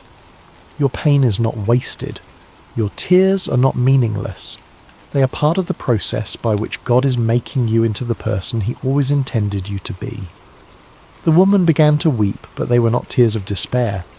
They were tears of hope, of recognition, of a heart that was beginning to heal. "How do you know this?" she whispered. "How can you be so sure?" Jeremiah smiled, and in that smile was the peace of a man who had wrestled with God and found him faithful. "Because I have been clay in the potter's hands for 40 years, he said simply. "I have been broken and reshaped more times than I can count. I have questioned, doubted, even tried to run away from his calling. But through it all, I have learned one thing. The potter never gives up on his clay. He never throws it away. He keeps working, keeps shaping, keeps creating until the vessel is exactly what he envisioned it to be." As the stars began to appear in the darkening sky, Jeremiah continued to speak with the young woman and others who had gathered around them. He told them of the promises God had made, of a time when the exiles would return, when the city would be rebuilt, when God would make a new covenant with his people. He reminded them that their current suffering was not the end of the story, but part of a larger narrative of redemption and restoration. "The potter is still at work," he said as the evening drew to a close. "In your lives, in the life of our nation, in the great sweep of history itself, he's shaping something beautiful from the clay of human hearts and human history. Trust his hands, yield to his touch, and know that whatever he is creating in you and through you, it will be more wonderful than you can imagine." That night, as Jeremiah lay down to sleep, he thought once more of the potter's house and the lesson that had shaped his entire ministry. He had been privileged to be God's messenger, to speak his words to a generation that desperately needed to hear them. He had endured rejection, persecution, and exile, but he had also experienced the incredible intimacy of walking with God through every trial. His life had not been easy, but it had been meaningful. He had been clay in the potter's hands, shaped and reshaped according to God's perfect will. And though he would not live to see the full fulfillment of the promises he had proclaimed, he knew with absolute certainty that the potter's work would continue. The hands that had shaped him would continue to shape others, generation after generation, until the final masterpiece was complete. The last words he wrote in his journal that night were these: "The steadfast love of the Lord never ceases. His mercies never come to an end. They are new every morning. Great is your faithfulness. The Lord is my portion, says my soul, therefore I will hope in him." And in the quiet darkness of a foreign land, far from the ruins of Jerusalem but close to the heart of God, Jeremiah slept peacefully, knowing that the potter's hands were still at work, still shaping, still creating something beautiful from the clay of human hearts. The message he had carried for 4 decades would outlive him, would speak to countless generations of broken people who needed to know that they were not beyond hope, that the potter never gives up on his clay, and that his love truly is new every morning. The story of Jeremiah reminds us that even in our darkest moments, even when our lives seem shattered beyond repair, we are never beyond the reach of the potter's hands. Like clay on the wheel, we may be broken, but we are never discarded. We are loved, shaped, and reshaped by hands that know exactly what we can become. And in the end, that is enough. That is everything. In the quietness of this story's end, may you find the peace that comes from knowing you too are clay in the potter's hands, being shaped with infinite love and patience into something beautiful beyond your wildest dreams. The potter is still at work, still shaping, still creating, and his love for you is new every morning. Hello friends, and welcome to Sacred Slumber. I hope your day has been filled with blessings, no matter what time you're joining us or where you are in this beautiful world. Before we begin tonight's journey into the remarkable story of Gideon, I want to invite you to subscribe to Sacred Slumber so you never miss these powerful biblical narratives that can transform your heart and strengthen your faith. Now let's settle in as we explore one of the most extraordinary accounts of courage, faith and divine intervention in all of Scripture. The sun hung low over the hills of Israel, casting long shadows across a land that had once flowed with milk and honey. But those days seemed like distant memories now. The once prosperous nation had fallen into chaos, its people scattered and hiding like frightened animals. For 7 long years, the Midianites had swept down upon Israel like locusts, devouring everything in their path. Picture, if you will, the terror that gripped every village and farmstead. Families would wake each morning not knowing if this would be the day the raiders would come. Fathers would venture out to check their crops, only to find them trampled and stolen. Children would be hushed to silence at the first sound of hoofbeats on the horizon. The very air seemed thick with fear and desperation. The Midianites, along with their allies, the Amalekites, and other eastern peoples, had turned the conquest of Israel into an annual ritual. Like a plague of locusts, they would arrive at harvest time, their camels beyond counting, stretching across the landscape as far as the eye could see. They would strip the land bare, taking not only the grain and livestock, but also crushing the spirits of God's chosen people. Farmers had abandoned their fields, choosing instead to hide in mountain caves and underground chambers. The marketplaces that once bustled with commerce now stood empty and silent. What should have been a time of celebration and thanksgiving for the harvest had become a season of dread and starvation. Israel's cities, once proud and strong, had crumbled into mere shadows of their former glory.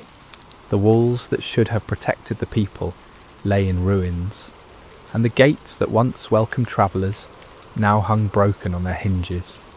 It was as if the very blessing of God had departed from the land, leaving behind only sorrow and defeat. In this atmosphere of despair, mothers would gather their children close and whisper the old stories of how God had delivered their ancestors from Egypt, how he had parted the Red Sea and given them victory over mighty enemies. But those stories seemed like fairy tales now, beautiful but impossible dreams from a time when God still cared about his people. The elders of Israel shook their heads in bewilderment. Where was the God of Abraham, Isaac and Jacob? Where was the mighty deliverer who had once fought for them? Had he forgotten his covenant?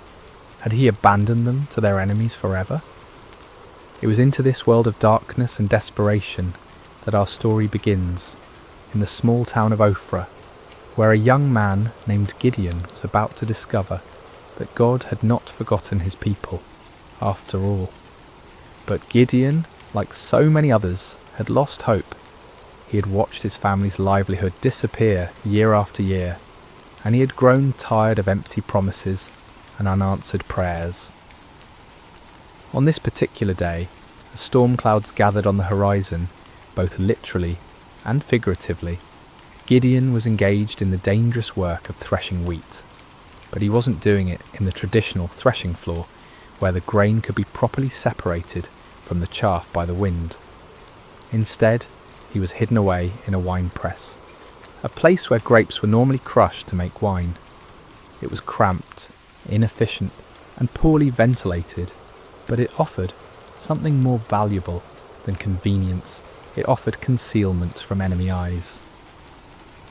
As Gideon worked in his makeshift hiding place, sweat dripping from his brow in the confined space, he embodied the broken spirit of his entire nation. Here was a man reduced to secret, fearful labour just to provide basic sustenance for his family. The very act of threshing wheat, once a joyful community celebration, had become a furtive, isolated struggle for survival. Little did Gideon know that this moment of apparent defeat would become the launching pad for one of the most remarkable displays of God's power in human history. The God who seemed absent was actually watching, waiting, and preparing to use this unlikely hero in ways that would astound both friend and foe alike. The rhythm of Gideon's work was steady but tense. Each strike of his flail against the wheat stalks echoed softly in the confined space of the wine press. His eyes darted frequently toward the opening above, watching for any sign of danger. The precious grain he was salvaging represented not just food for today, but hope for tomorrow, assuming the Midianites didn't discover his hiding place. The silence of the afternoon was broken by an unexpected voice. "The Lord is with you, mighty warrior." Gideon's heart nearly stopped.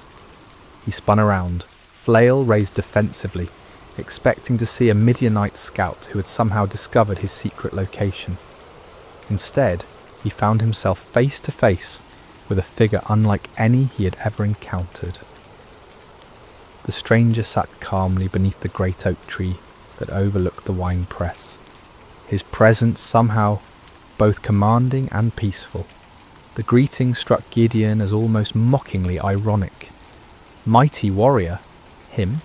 The man who was reduced to threshing wheat in secret, constantly looking over his shoulder in fear. And the Lord is with you? If that were true, then why was Israel suffering under such devastating oppression? "Pardon me, my lord," Gideon replied, his voice heavy with skepticism and pain. "But if the Lord is with us, why has all this happened to us? Where are all his wonders that our ancestors told us about when they said, 'Did not the Lord bring us up out of Egypt?' But now the Lord has abandoned us and given us into the hand of Midian."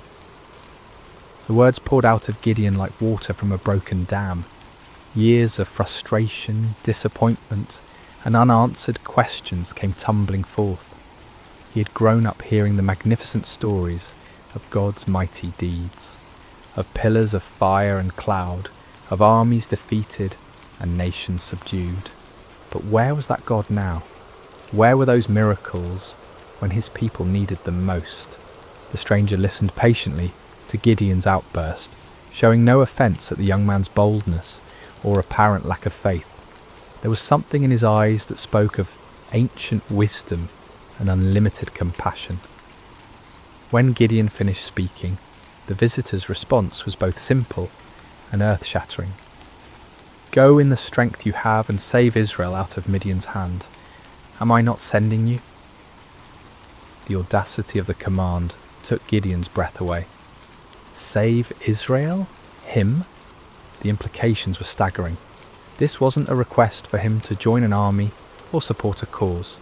This was a divine commission to personally lead the deliverance of an entire nation from a seemingly impossible situation. "Pardon me, my lord," Gideon stammered, his mind reeling, "but how can I save Israel? My clan is the weakest in Manasseh, and I am the least in my family."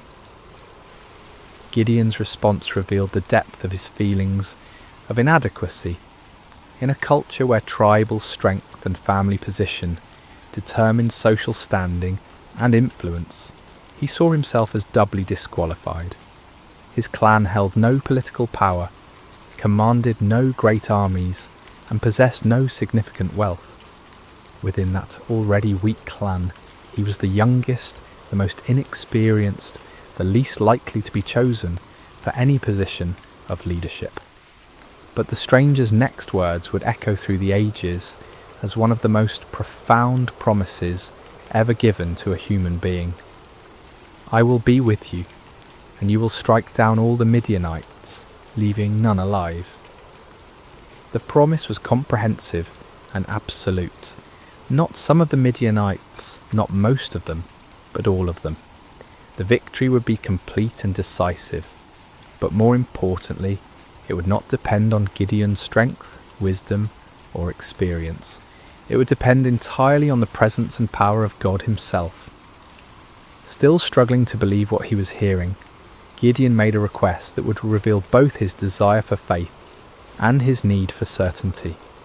If now I have found favour in your eyes, give me a sign that it is really you talking to me. Please do not go away until I come back and bring my offering and set it before you. The stranger agreed to wait, and Gideon hurried to his house to prepare an offering. His heart raced as he worked, his hands trembling slightly as he prepared a young goat and made bread from an ephah of flour. This was not a small offering by the standards of his time, especially for a family struggling under the oppression of constant raids. Yet something within him compelled him to give generously, to honour this mysterious visitor properly. When Gideon returned with the prepared food, the stranger instructed him to place the meat and unleavened bread on a rock and pour out the broth. Gideon obeyed, though he couldn't understand the purpose of these strange instructions. What happened next would leave no doubt about the supernatural nature of his visitor. The stranger touched the meat and bread with the tip of the staff he carried, and immediately fire flared from the rock, consuming the entire offering in an instant. The flames burned with an intensity and heat that no ordinary fire could match, leaving nothing behind but the memory of their brilliance. In that same moment, the stranger vanished from sight, disappearing as suddenly and mysteriously as he had appeared.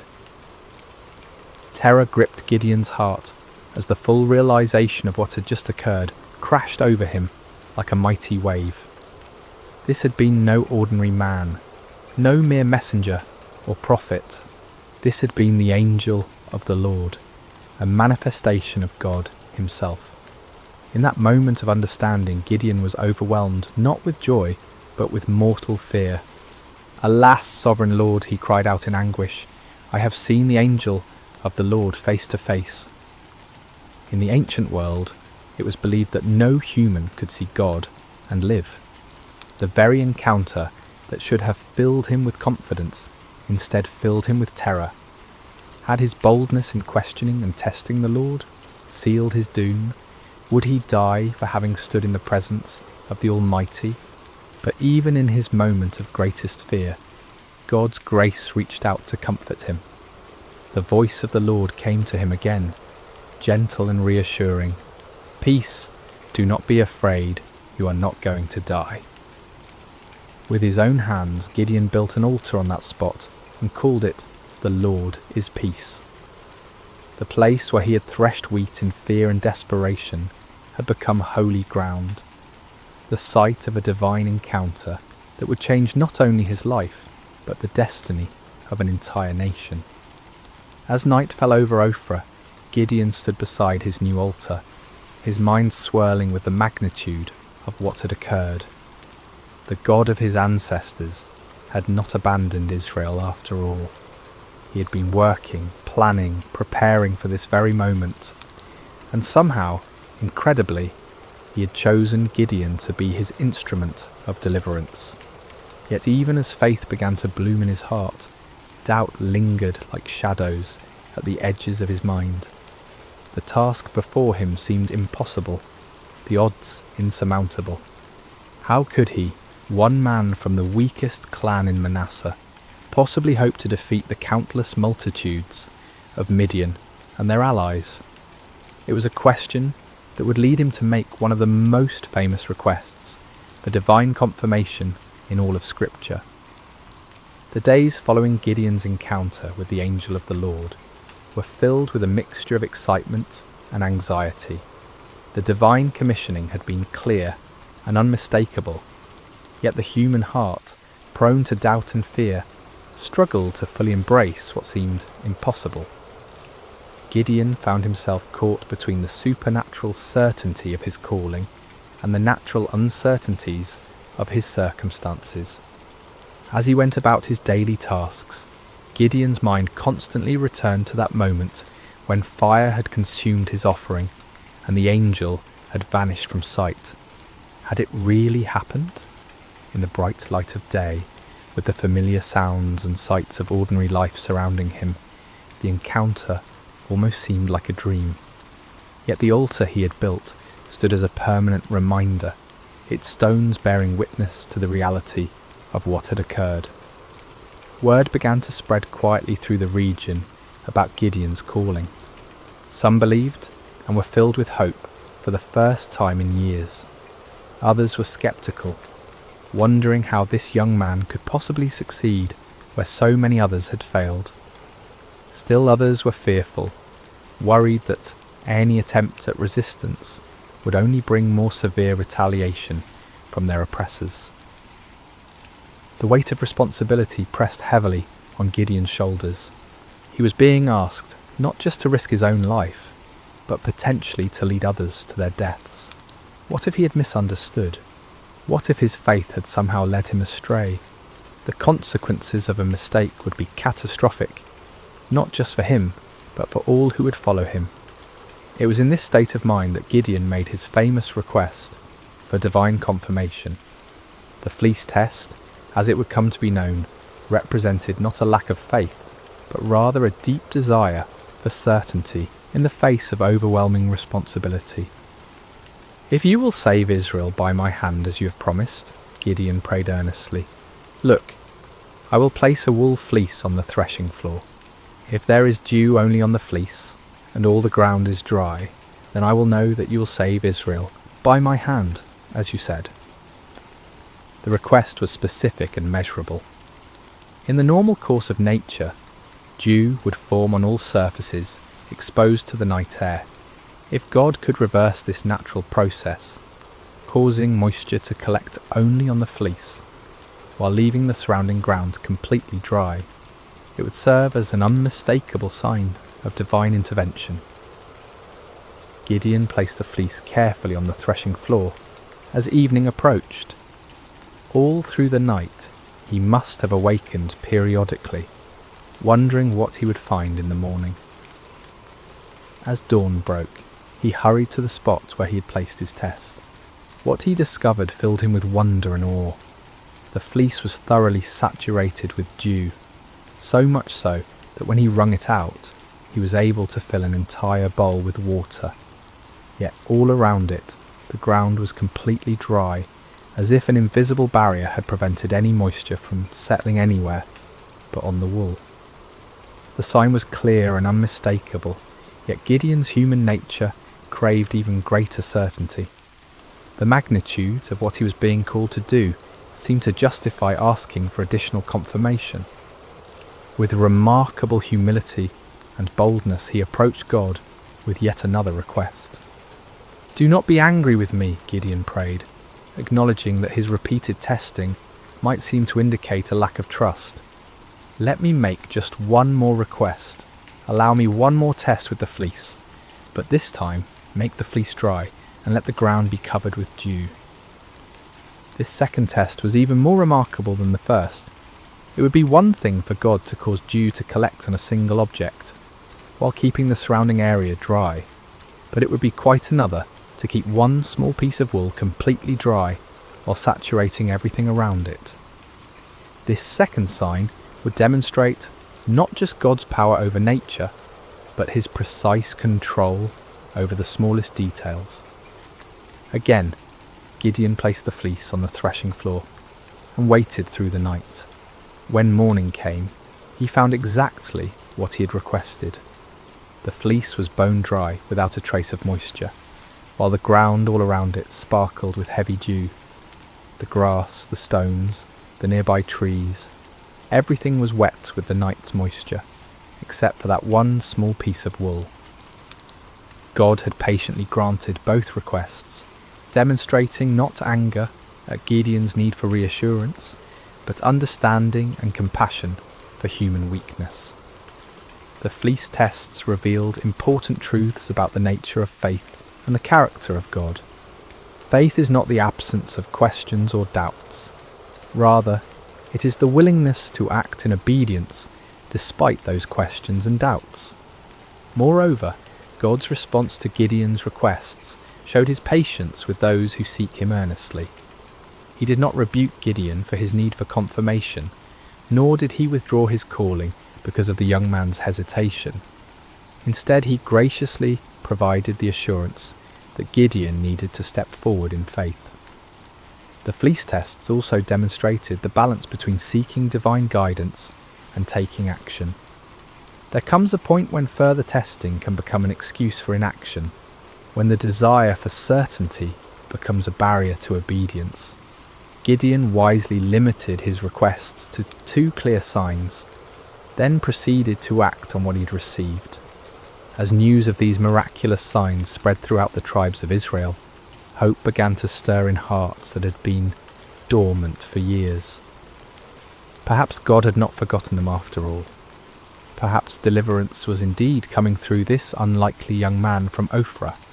But before Gideon could lead Israel into battle against their oppressors, he would need to assemble an army. The call went out throughout the territories of Manasseh, Asher, Zebulun, and Naphtali. Men who had been hiding in caves and mountain strongholds began to emerge, drawn by the promise of freedom and the reports of God's miraculous confirmations. The response was overwhelming. 32,000 men answered the call, a substantial army by any measure. These were not professional soldiers, but farmers and craftsmen, fathers and sons, united by their hatred of oppression and their desperate hope for liberation. They came carrying whatever weapons they could find: swords that had been hidden from enemy raids, spears hastily fashioned from farming tools, bows that had been used for hunting game in the wilderness. As Gideon looked out over this vast assembly of volunteers, he might have felt a surge of confidence. Surely with 32,000 men, even amateur fighters, he could mount a credible challenge to the Midianite forces. The odds were still daunting, given that the enemy could field armies many times larger, but at least now they had a fighting chance. Yet God had other plans. The fleece tests had been preparation not just for Gideon's faith, but for an even greater demonstration of divine power. The true test was not whether Gideon could trust God with impossible signs, but whether he could trust God with an impossible strategy. What happened next would shock both Gideon and his army, challenging every human assumption about warfare and victory.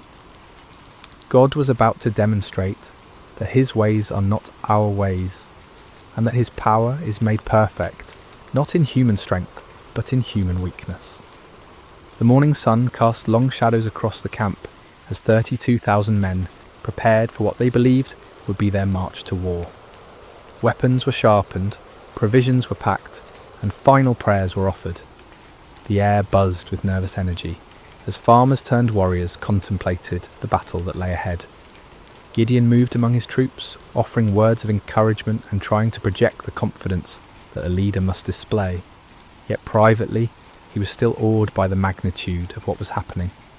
Just weeks earlier, he had been hiding in a wine press, and now he stood at the head of the largest volunteer army Israel had assembled in generations. But as the army prepared to march toward the enemy encampment, God spoke to Gideon with words that must have sent shockwaves through his entire being. "You have too many men. I cannot deliver Midian into their hands, or Israel would boast against me. Our own strength has saved us." Too many men? The statement seemed to defy all military logic. The Midianites and their allies numbered in the hundreds of thousands. Their camels alone described as being like locusts for multitude. How could 32,000 possibly be considered too many? Yet God's reasoning revealed a profound truth about the nature of divine deliverance. If Israel won the coming battle through conventional military means, they would inevitably credit their victory to their own strength, strategy, and courage. The victory needed to be so obviously supernatural that no one could mistake its source. God's glory was at stake, and that glory could not be shared with human pride. Following God's instructions, Gideon stood before his assembled army and made an announcement that must have stunned many of the volunteers.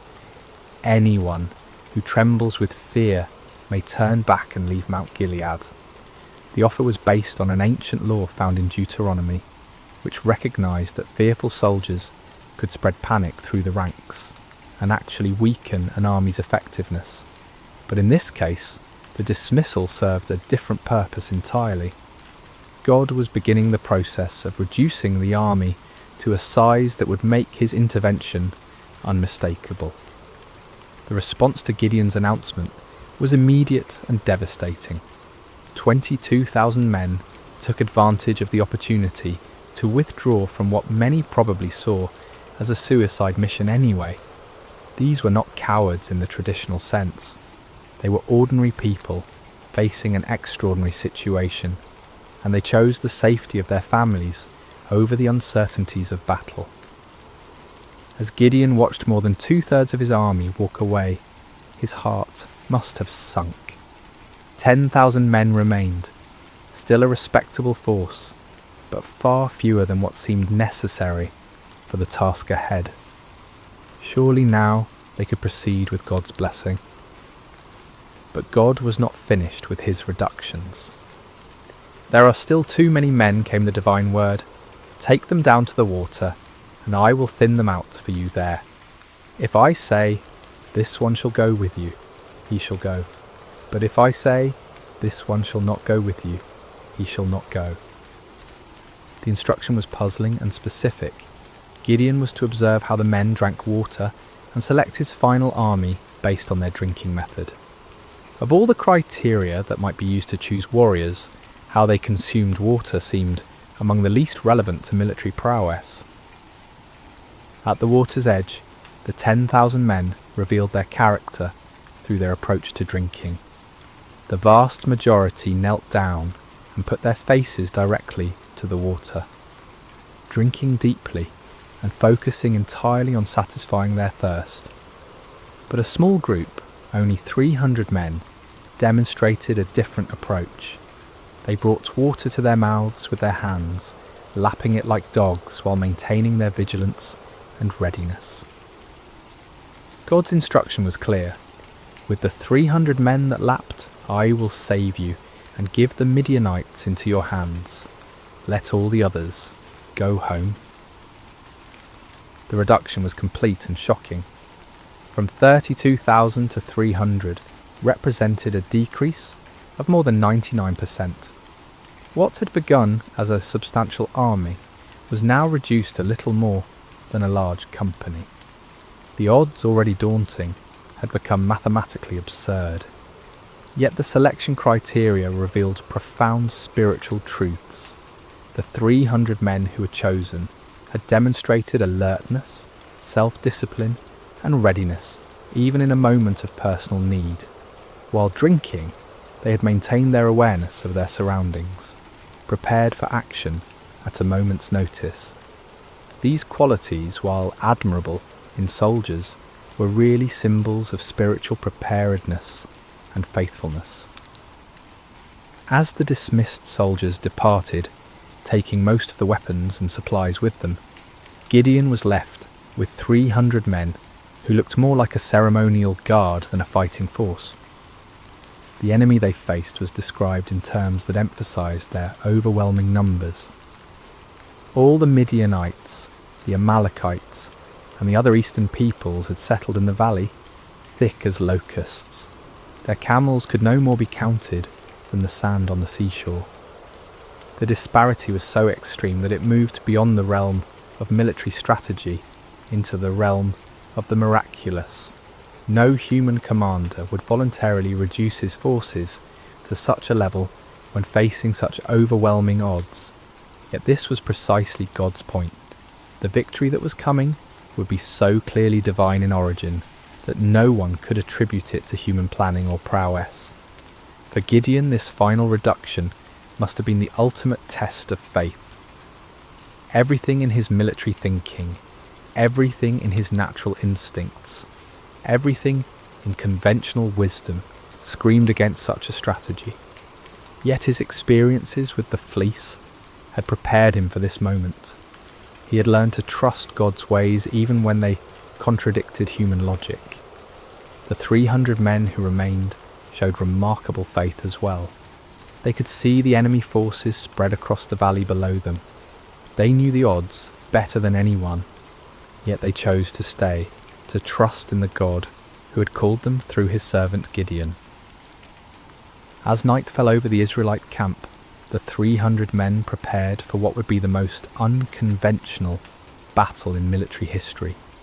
They had no idea that they were about to participate in a victory that would be remembered and celebrated for thousands of years, a victory that would demonstrate God's power to use the weak to confound the mighty.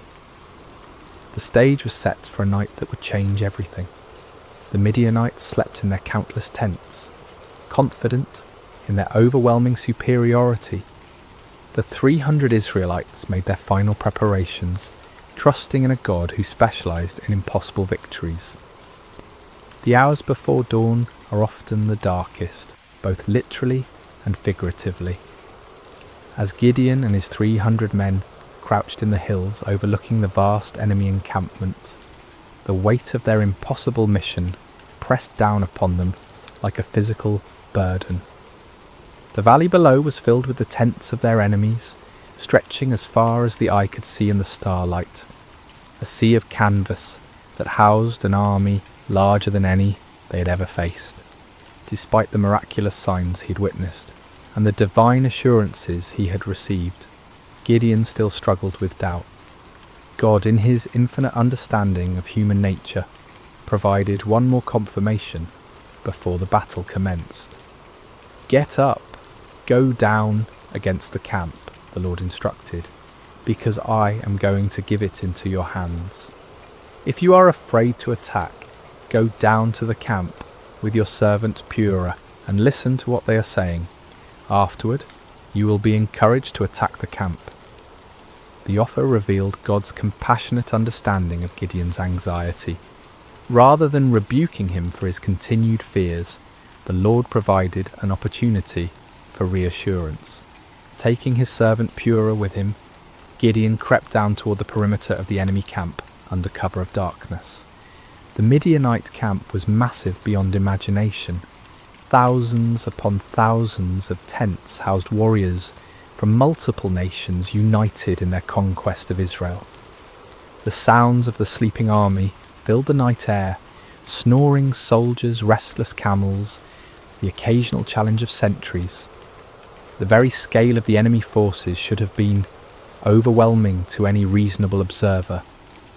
As Gideon and Purah approached the outer edge of the camp, they overheard a conversation between two Midianite soldiers. One was telling his companion about a disturbing dream he had experienced. "I had a dream. A round loaf of barley bread came tumbling into the Midianite camp. It struck the tent with such force that the tent overturned and collapsed." The interpretation offered by his fellow soldier was even more remarkable. "This can be nothing other than the sword of Gideon son of Joash, the Israelite. God has given the Midianites and the whole camp into his hands." The irony was profound. Here in the heart of the enemy camp, God was providing confirmation through the mouths of Israel's oppressors themselves. The barley bread in the dream was significant. Barley was considered the food of the poor, inferior to wheat. Yet in the dream, this humble loaf had the power to destroy the entire enemy position. The symbolism was clear. God would use the humble and despised to bring down the mighty and proud.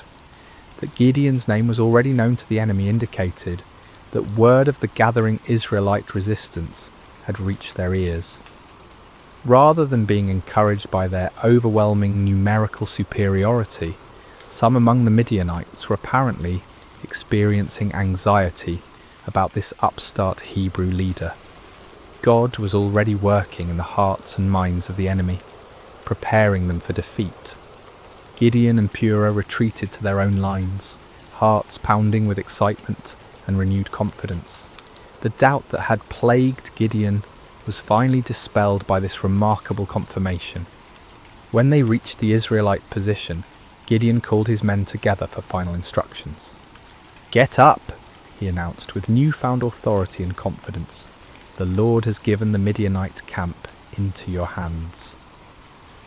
What followed was perhaps the most unusual battle plan in military history.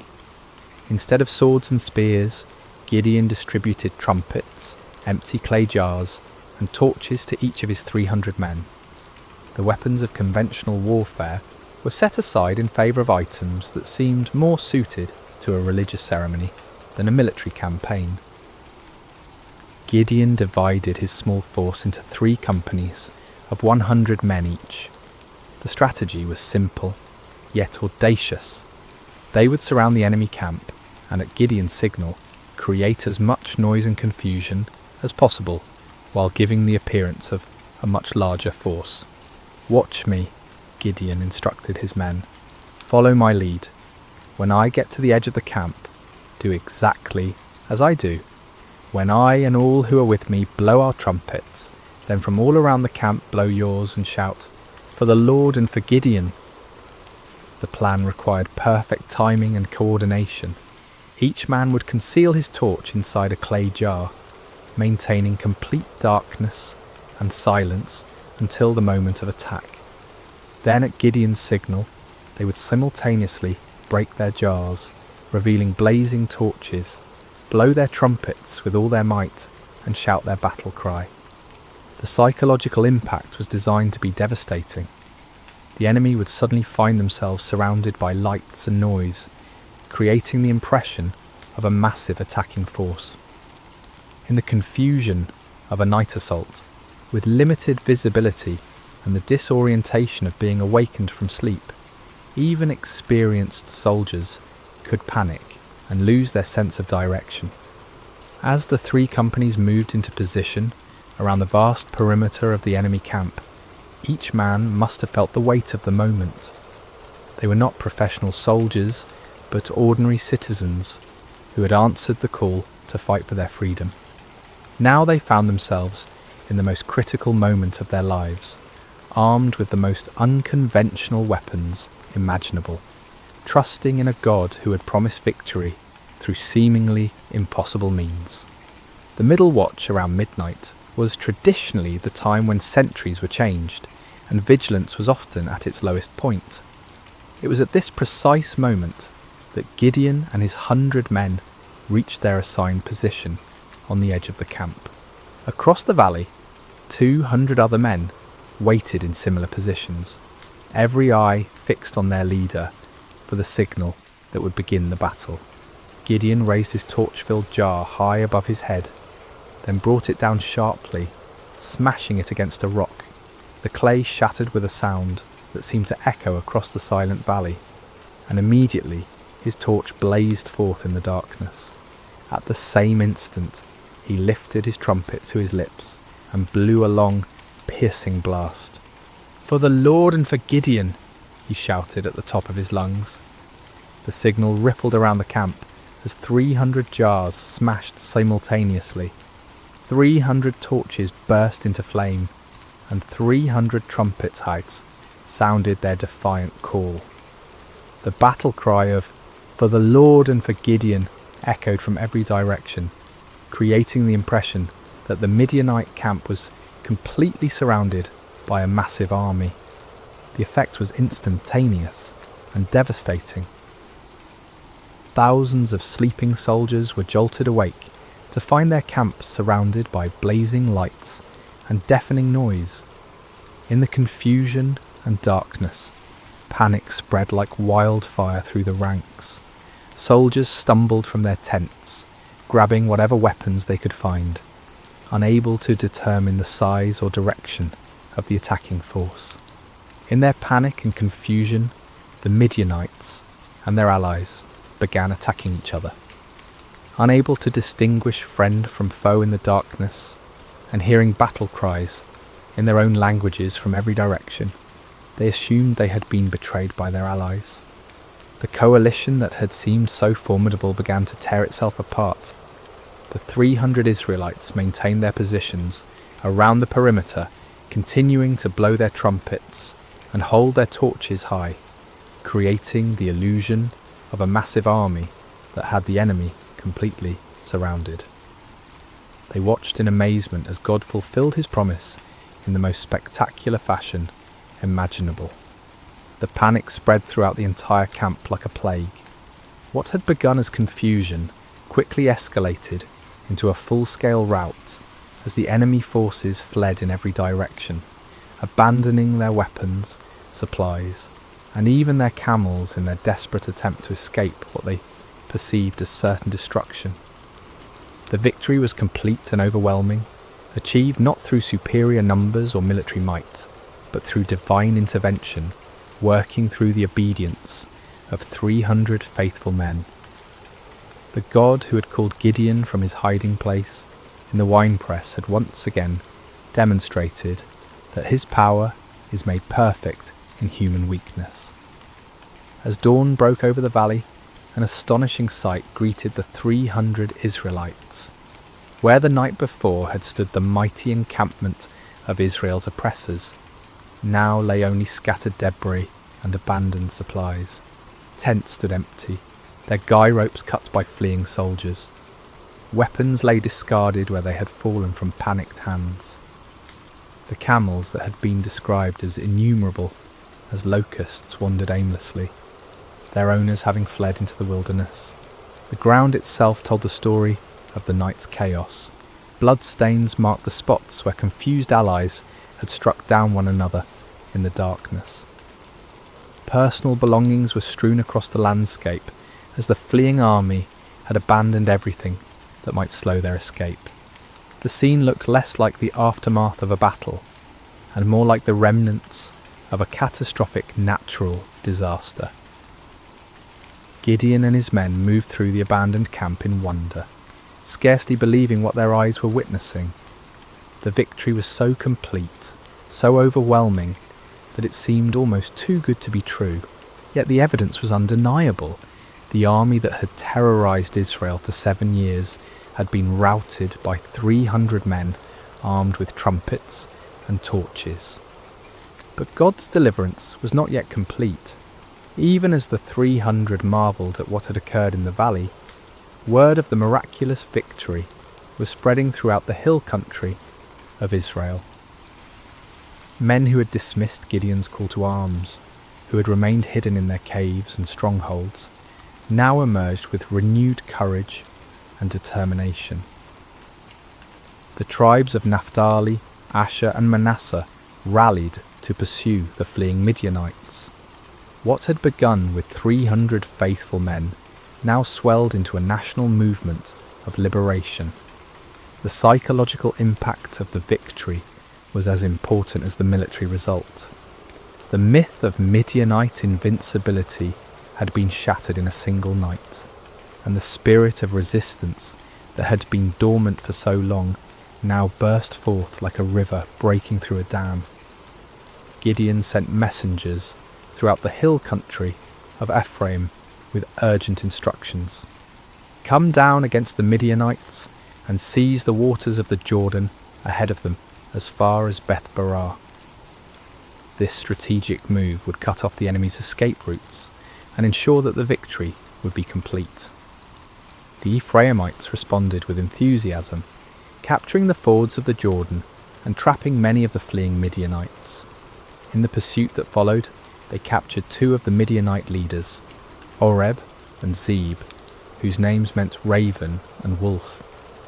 These princes, who had struck terror into Israelite hearts for years, were now defeated and killed at the places that would forever bear their names: the rock of Oreb and the winepress of Zeb. The pursuit continued beyond the Jordan as Gideon and his original 300, though exhausted, pressed on to capture the remaining Midianite kings, Zaba and Zalmunna. The victory was total and decisive. An empire that had dominated the region for 7 years was completely destroyed in a matter of days. The land of Israel enjoyed peace for 40 years during Gideon's lifetime. The oppression that had driven families into hiding was replaced by prosperity and security. Fields that had been abandoned were cultivated again. Markets that had stood empty bustled with commerce. Children who had grown up knowing only fear could now play freely in their villages. But perhaps the greatest victory was not military but spiritual.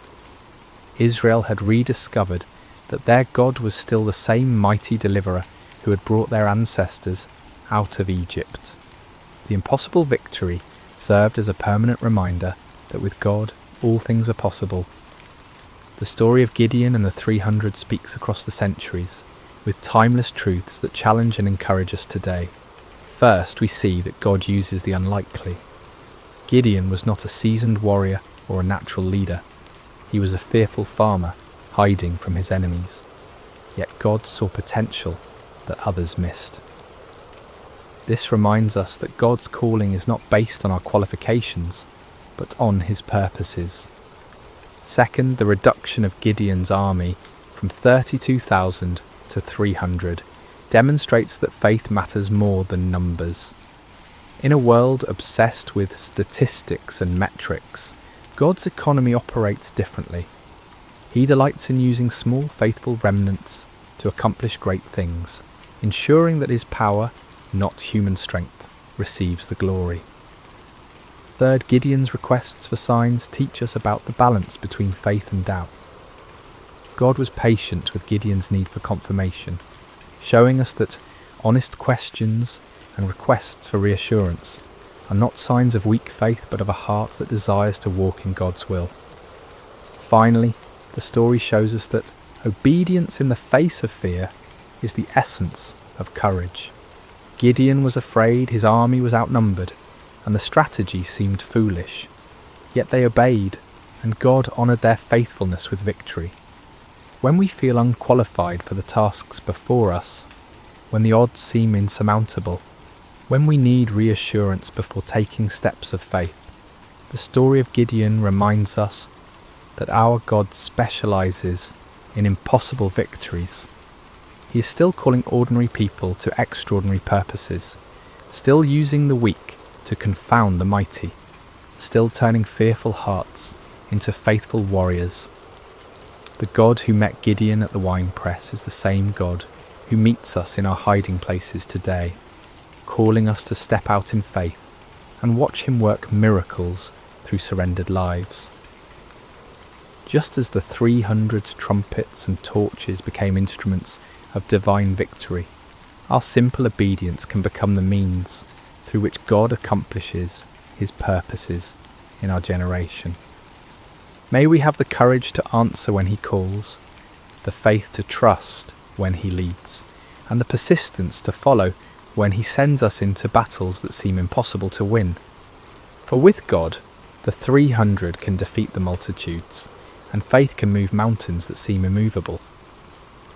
The story of Gideon reminds us that our greatest victories come not when we feel strong and capable, but when we acknowledge our weakness and depend completely on God's strength. In those moments of surrender, we discover that we serve a God who delights in doing the impossible through the most unlikely people. And so the story ends where it began, with an invitation to faith, a call to courage, and a promise that the God who delivered Israel through Gideon and the 300 is still delivering his people today, one impossible victory at a time. Hello, dear listener, and welcome to Sacred Slumber. Before we begin tonight's story, I'd love to know how your day has been.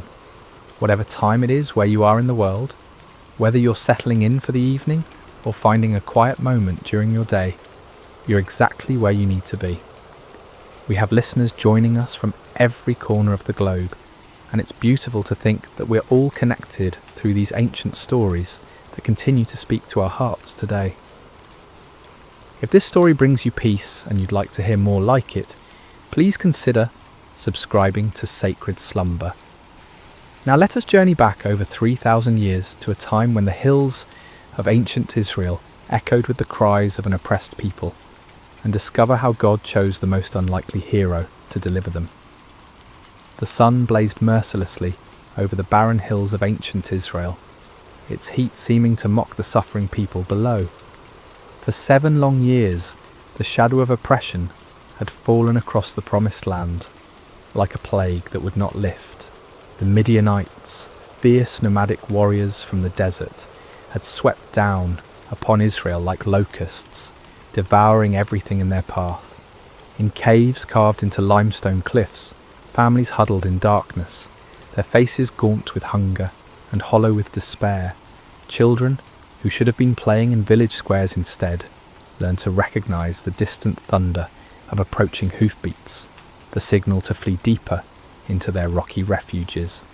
The once fertile valleys that had flowed with milk and honey now lay trampled and barren, stripped clean by the endless raids of their oppressors. The Israelites had forgotten what it meant to harvest their own crops. Each year they would plant in hope, tending their fields with trembling hands, always listening for the sound that would send them running. And each year, just as the grain began to ripen, the Midianites would come. They arrived like a sandstorm, their camels innumerable as the sand by the sea, their warriors dark silhouettes against the burning sky. They took everything, left nothing, and vanished back into the wilderness, leaving behind only dust and desperation. In this time of darkness, when hope seemed as distant as the stars, there lived a young man named Gideon. He was not what anyone would call a mighty warrior. His hands, though calloused from labour, had never gripped a sword in battle. His shoulders, though broad from years of farm work, had never carried the weight of armour. His eyes, though keen from watching the horizon for danger, had never gazed unflinchingly into the face of an enemy. On this particular day, Gideon found himself doing what had become all too common among his people. Hiding. He was in his father's wine press, a stone basin carved deep into the earth, meant for treading grapes. But instead of the purple stain of harvest, this hollow held only wheat stalks and the sound of desperate threshing. Gideon worked quickly, quietly, glancing nervously toward the rim of the pit above him. This was no place to thresh grain, but it was hidden from watching eyes, concealed from raiders who might snatch away even this meagre portion of food. The irony was not lost on him. Here he was, a descendant of Abraham, to whom God had promised this very land, reduced to working in secret, like a thief in his own inheritance. The wheat he threshed was barely enough to keep his family alive, and even this small amount had to be hidden from those who would steal it away. As Gideon worked, sweat dripping from his brow to mingle with the grain dust, he wondered where the God of his fathers had gone. The elders still told stories around carefully concealed fires, stories of a time when the Lord had parted the sea, when he had brought down the walls of Jericho, when his presence had dwelt among them in power and glory. But those seemed like tales from another world, stories of a God who had perhaps grown tired of his people and turned his face away. The rhythmic sound of the flail striking grain filled the small space, a lonely percussion that seemed to echo the beating of his own discouraged heart. Each strike felt like a prayer he didn't know how to voice, a desperate plea to heaven from a pit in the earth, and then without warning, the monotonous rhythm was broken by a voice. "The Lord is with you, mighty warrior." Gideon's flail froze mid-swing. His heart hammered against his ribs as he spun around, expecting to see a Midianite soldier who had discovered his hiding place. Instead he saw a figure sitting beneath the oak tree above the winepress, a man whose presence seemed to make the very air shimmer with an otherworldly light. The stranger's words echoed in Gideon's mind. Mighty warrior? Him? The man who threshed wheat in secret, who started at shadows, who had never held anything more dangerous than farming tools. Surely this visitor was either mocking him or mistaken about who he was addressing. Gideon climbed slowly from the winepress, his legs unsteady, not from exertion, but from the strange presence of this visitor. The man beneath the oak appeared ordinary enough, yet something in his bearing, something in the way the light seemed to gather around him, spoke of anything but ordinary humanity. "Pardon me, my lord," Gideon said, his voice betraying his confusion and fear. "But if the Lord is with us, why has all this happened to us? Where are all his wonders that our ancestors told us about when they said, 'Did not the Lord bring us up out of Egypt?' But now the Lord has abandoned us and given us into the hand of Midian." The words tumbled out of him like water breaking through a dam. 7 years of bottled frustration, 7 years of unanswered prayers, 7 years of watching his people suffer, while heaven remained silent. If this stranger claimed the Lord was with them, then where was the evidence? Where was the God who had once fought for Israel, with fire and earthquake, with angel armies and miraculous interventions? The figure beneath the oak tree regarded him with eyes that seemed to hold depths of understanding far beyond human measure. When he spoke, his voice carried an authority that made the ground beneath Gideon's feet feel somehow more solid, as if reality itself paid attention to his words. "Go in the strength you have and save Israel out of Midian's hand. Am I not sending you?"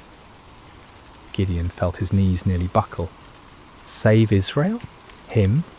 The man who hid in wine presses, who jumped at the sound of the wind through the barley?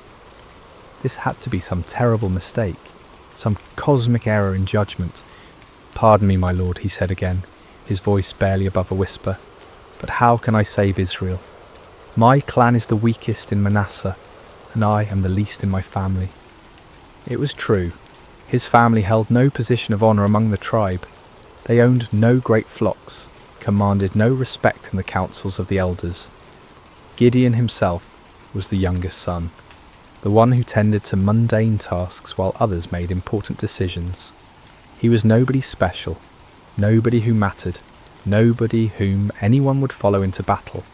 But the mysterious visitor seemed unmoved by these protests. "I will be with you," he said simply, "and you will strike down all the Midianites, leaving none alive." The promise hung in the air between them, impossible and overwhelming. Gideon's mind reeled as he tried to comprehend what was being asked of him. But if this was truly a messenger from the Lord, if this was indeed the God of his fathers speaking to him, then surely he could ask for some sign, some proof that this wasn't merely the product of too much sun and too little food. "If now I have found favour in your eyes," Gideon said carefully, "give me a sign that it is really you who speaks with me. Please do not go away until I come back, and bring my offering and set it before you." The figure nodded gravely. "I will wait until you return." Gideon hurried to his house, his heart pounding with a mixture of terror and desperate hope. He prepared what he could offer: a young goat, unleavened bread made from precious flour, broth to complete the meal. It was a significant sacrifice for a family that had so little, but if there was even the slightest chance that the God of Israel was truly speaking to him, no cost was too great. When he returned to the oak tree, the stranger was still there, patient as stone, eternal as the hills. Gideon set the meat on a rock, poured out the broth, and waited to see what would happen. The visitor extended the staff in his hand and touched the meat and bread. Instantly, fire flared up from the rock, consuming the offering completely. In the same moment, the figure vanished from sight, leaving Gideon alone with the blackened stone and the certain terrifying knowledge that he had been speaking with an angel of the Lord. "Alas, sovereign Lord," Gideon cried out, falling to his knees, "I have seen the angel of the Lord face to face." But even as fear overwhelmed him, a voice spoke from heaven itself. "Peace, do not be afraid, You are not going to die." Gideon built an altar there and called it "The Lord is Peace," but peace was far from what he felt in his heart. That very night the Lord spoke to him again, commanding him to tear down his father's altar to Baal and cut down the Asherah pole beside it. It was to be his first act of obedience, his first step toward the impossible task that lay ahead. Under cover of darkness, accompanied by 10 servants, Gideon did as he was commanded. They worked quietly, dismantling the stone altar and chopping down the wooden symbol of false worship. In their place, Gideon built an altar to the Lord and offered a bull as a sacrifice, using the wood from the Asherah pole as fuel for the fire. When morning came, the men of the town discovered what had been done. Their rage was immediate and fierce. They demanded that Joash, Gideon's father, bring out his son to be killed for destroying the altar of Baal, but Joash surprised everyone, including his son, with his response. "Are you going to plead Baal's cause?" he asked the angry crowd. "If Baal really is a god, he can defend himself when someone breaks down his altar." From that day on, Gideon was called Jerub-Baal, meaning "let Baal contend with him." But even after this first victory, even after seeing fire consume his sacrifice and hearing the voice of the Lord, doubt still gnawed at Gideon's heart like a persistent wound. When the Midianites assembled once again for their annual raid, gathering in the valley like a dark sea of destruction, Gideon knew the time had come. Yet still he hesitated, still he needed more assurance. That night he took a wool fleece and placed it on the threshing floor.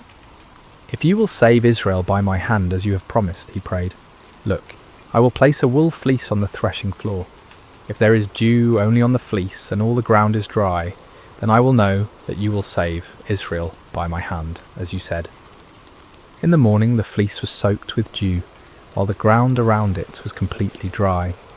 Gideon wrung out the fleece and filled a bowl with water, but still he doubted. Still, he feared he was deceiving himself. "Do not be angry with me," he prayed again. "Let me make just one more request. Allow me one more test with the fleece, but this time make the fleece dry and let the ground be covered with dew." And God, patient with his fearful servant, did exactly as Gideon asked. The next morning, the fleece was dry while dew covered all the ground around it. Finally, Gideon could doubt no longer. The signs were clear, the calling was certain. The God of Israel had indeed chosen him, the least and the weakest, to deliver his people from their oppressors.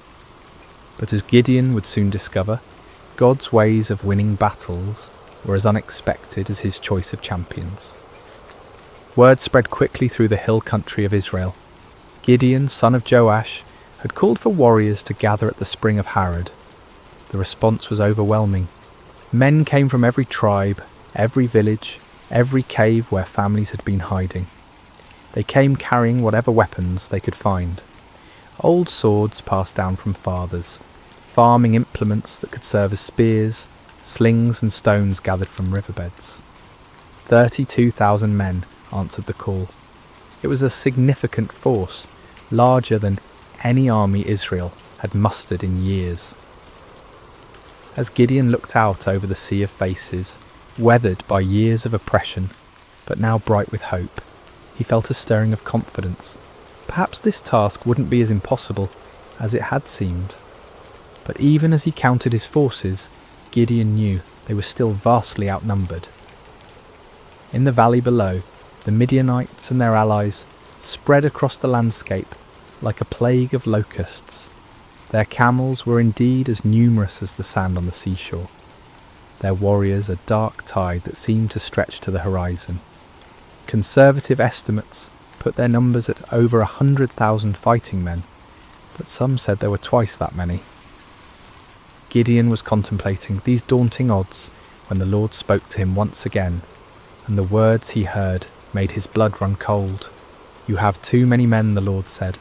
"I cannot deliver Midian into their hands, or Israel would boast against me. My own strength has saved me. Now announce to the army, anyone who trembles with fear may turn back and leave Mount Gilead. Too many men. Gideon stared out at his army, then down at the vast enemy host in the valley. How could 32,000 be too many when facing such overwhelming odds? But the Lord's reasoning became clear. If Israel won this battle with such numbers, they would attribute the victory to their own military might, rather than to God's power. With a heavy heart, Gideon stood before his assembled forces. These men had left their families, their hiding places, their small measures of safety to answer his call. Now he had to tell some of them to go home. "Men of Israel," he called out, his voice carrying across the gathered warriors. "The Lord has spoken to me. Anyone among you who is afraid, anyone who trembles with fear, may return to his home. There is no shame in this. Go in peace." A murmur rippled through the crowd. Some men looked relieved, others confused, still others ashamed. But slowly, surely, men began to step forward, to gather their belongings, to turn away from the camp. What started as a trickle became a stream, then a flood. By evening, 22,000 men had departed for their homes, leaving only 10,000 behind. Gideon watched them go with a mixture of understanding and dread. He couldn't blame them for their fear, not after 7 years of running and hiding, but now his army was less than a third of its original size, facing an enemy that seemed to grow larger with every passing hour. Surely now the Lord would be satisfied with the numbers. Surely now they could plan their attack, develop their strategy, prepare for battle. But as the sun set over the camp, painting the sky the colour of blood, the voice of the Lord came to Gideon once more. "There are still too many men," the Lord said. "Take them down to the water, and I will thin them out for you there." Gideon felt as if the ground was shifting beneath his feet. Still too many? 10,000 men were still too many to face 100,000? What kind of battle was the Lord planning? The next morning Gideon led his remaining men down to the spring of Harod. The water was clear and cold, bubbling up from underground sources that had never failed, even in the driest years. The men were thirsty from the march and eager to drink. Separate those who lapped the water with their tongues, as a dog laps from those who kneel down to drink, the Lord instructed. Gideon watched carefully as his men approached the water. Most of them, weary and relieved to finally rest, knelt down and put their faces directly to the stream, drinking deeply. But a few, perhaps more cautious or alert, cupped water in their hands and lapped it quickly while keeping their eyes up, watching for danger. When the test was complete, Gideon counted with growing amazement and terror. Only 300 men had lapped the water like dogs. 300 out of 10,000. 300 to face the multitudes of Midian.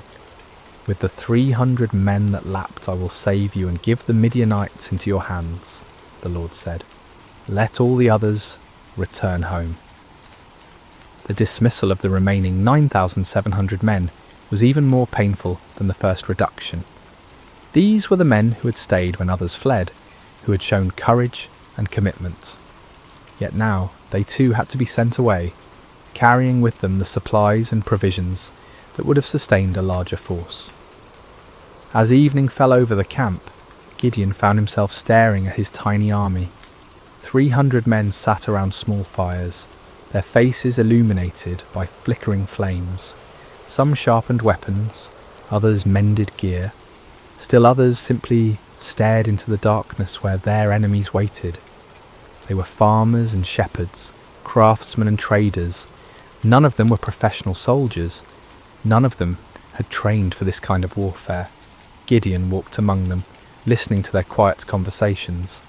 Some spoke of their families, wondering if they would ever see their wives and children again. Others talked about the enemy, speculating about Midianite tactics and weapons. A few prayed quietly, their voices barely audible above the crackling of the fires. "Do you think we can win?" one young man asked his companion, his voice carrying the weight of doubt that Gideon felt in his own heart. "With God's help," came the reply, but even that voice held uncertainty. As Gideon continued his circuit of the camp, he felt the familiar weight of fear settling on his shoulders like a heavy cloak. 300 men. It was impossible. It was madness. It was a recipe for massacre, not victory. But even as doubt assailed him, Gideon remembered the fire that had consumed his sacrifice, the signs with the fleece, the voice that had called him mighty warrior when he was anything but mighty. The God who had chosen him, who had reduced his army to an impossibly small number, was the same God who had parted the Red Sea, who had brought down the walls of Jericho with trumpets and shouts. Still, as he looked out toward the valley, where enemy campfires twinkled like stars fallen to earth, Gideon found himself struggling with the same fears that had driven him to test God with fleeces.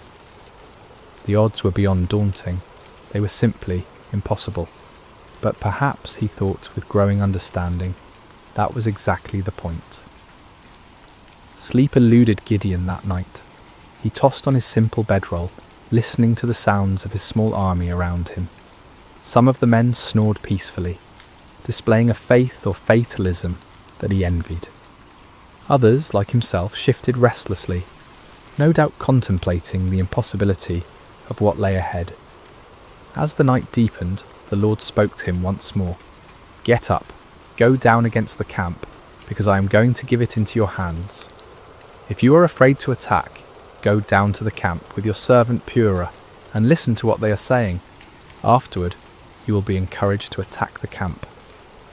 The Lord knew him well, Gideon realized. He was indeed afraid, terrified beyond measure. The offer to scout the enemy camp was exactly what his anxious heart needed. Taking his servant Purah, a young man who had served his family faithfully for years, Gideon crept away from the Israeli camp under cover of darkness. The descent into the valley was treacherous in the darkness. They picked their way carefully between rocks and thorny bushes, each step taking them closer to the vast enemy encampment. As they drew near, the sheer scale of the Midianite army became even more overwhelming. Their campfires stretched as far as the eye could see in every direction, creating a galaxy of light in the darkness of the valley floor. The smell hit them first, thousands of camels, horses and men, creating a pungent mixture that hung heavy in the still night air. Then came the sounds, snoring, quiet conversations, the shuffling of animals, the occasional clank of weapons or armour. It was like approaching a vast, slumbering beast that could wake at any moment and devour them. Gideon and Purah crept to the edge of the camp, staying low among the rocks and scrub brush that dotted the valley floor. The nearest tents were only a few dozen yards away, their dark silhouettes outlined against the glow of dying fires. Guards moved slowly through the camp, but their attention was focused inward, watching for disturbances among their own people rather than looking outward for threats. As they settled into their hiding place, Gideon heard voices from a nearby tent. Two men were talking in low tones, their conversation carrying clearly in the still night air. "I had the most disturbing dream," one man was saying. "I dreamed that a round loaf of barley bread came tumbling into the Midianite camp. It struck the tent with such force that the tent overturned and collapsed." His companion was quiet for a moment before responding, and when he did, his voice was heavy with foreboding. "This can be nothing other than the sword of Gideon, son of Joash, the Israelite. God has given the Midianites and the whole camp into his hands." Gideon felt as if lightning had struck him. Here in the heart of the enemy camp, these soldiers were talking about him, about his victory, about their own defeat. The dream was clearly a sign from God. A simple barley loaf, representing humble Israel, would overturn the mighty tent of Midian. He grasped Purah's arm, and together they crept back through the darkness, toward their own camp. But now the impossible seemed possible. Now the 300 seemed not like a pitifully small force, but like the perfect instrument of God's power. The enemy was already defeated in their hearts. All that remained was to make that defeat a reality. Back in the camp, Gideon woke his sleeping warriors. "Get up," he whispered urgently.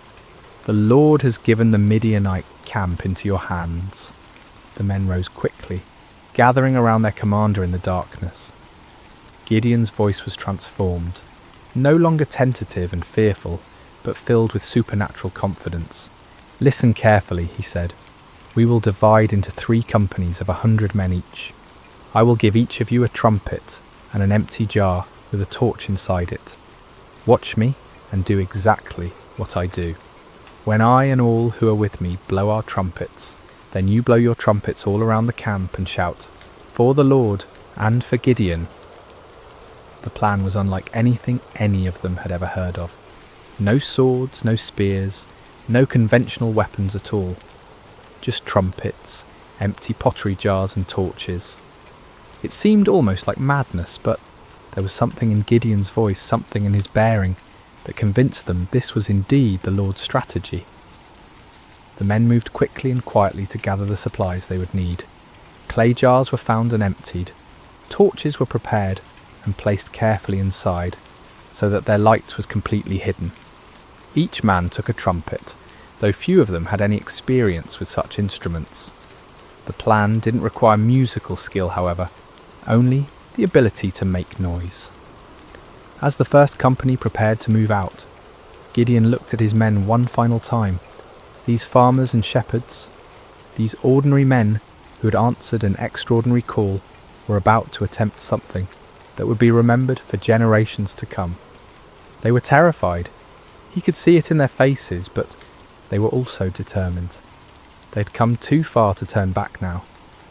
"Remember," Gideon said quietly, "we are not fighting this battle alone. The Lord goes before us. Trust in him, follow my lead, and we will see the salvation of Israel this very night." The 3 companies spread out in the darkness, moving carefully around the perimeter of the enormous enemy camp. It took time to get into position, with each group having to navigate difficult terrain while carrying their unusual equipment.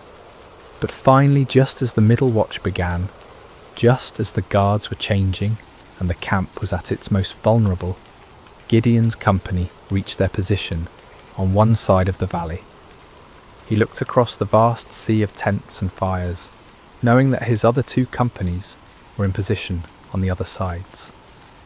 Somewhere out there in the darkness, 200 other men were waiting for his signal, trusting him to lead them in this impossible venture. Gideon raised his trumpet to his lips, lifted his jar with its hidden torch, and prepared to find out whether the God of Israel would indeed fight for his people. The moment had come. 300 men were about to challenge an army of over 100,000, armed with nothing but faith and the most unusual weapons in the history of warfare. The fate of Israel hung in the balance, suspended in the darkness between doubt and faith, between human impossibility and divine power. The signal came like thunder splitting the night sky. Gideon's trumpet blast echoed off the hills surrounding the valley, a piercing note that seemed to come from heaven itself. In the same instant, he smashed his clay jar against a rock, releasing the torch inside to blaze forth like a star suddenly born in the darkness. "A sword for the Lord and for Gideon," he shouted at the top of his lungs. The response was immediate and devastating. All around the perimeter of the vast Midianite camp, 299 other men followed their commander's example. The sound was indescribable. 300 trumpets blowing at once, creating a wall of noise that seemed to shake the very foundations of the earth. 300 clay jars smashed simultaneously, the sound like thunder crashing over and over again. 300 torches suddenly blazed to life, creating a ring of fire around the sleeping army.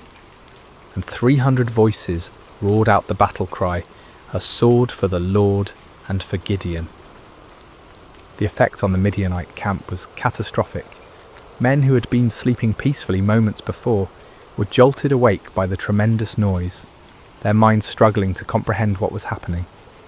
In the darkness, disoriented and terrified, they saw only the ring of torches surrounding them, and heard only the overwhelming sound of trumpets and shouting. To their sleep-clouded minds, it seemed as if they were surrounded by a vast army.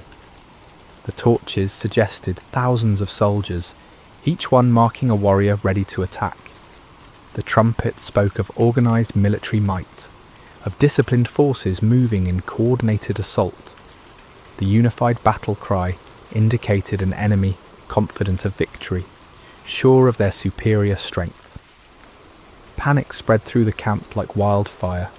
Men stumbled from their tents, grabbing weapons, looking desperately for officers to tell them what to do. But in the chaos and darkness, with the deafening noise continuing all around them, communication was impossible. No one could hear orders over the sound of 300 trumpets.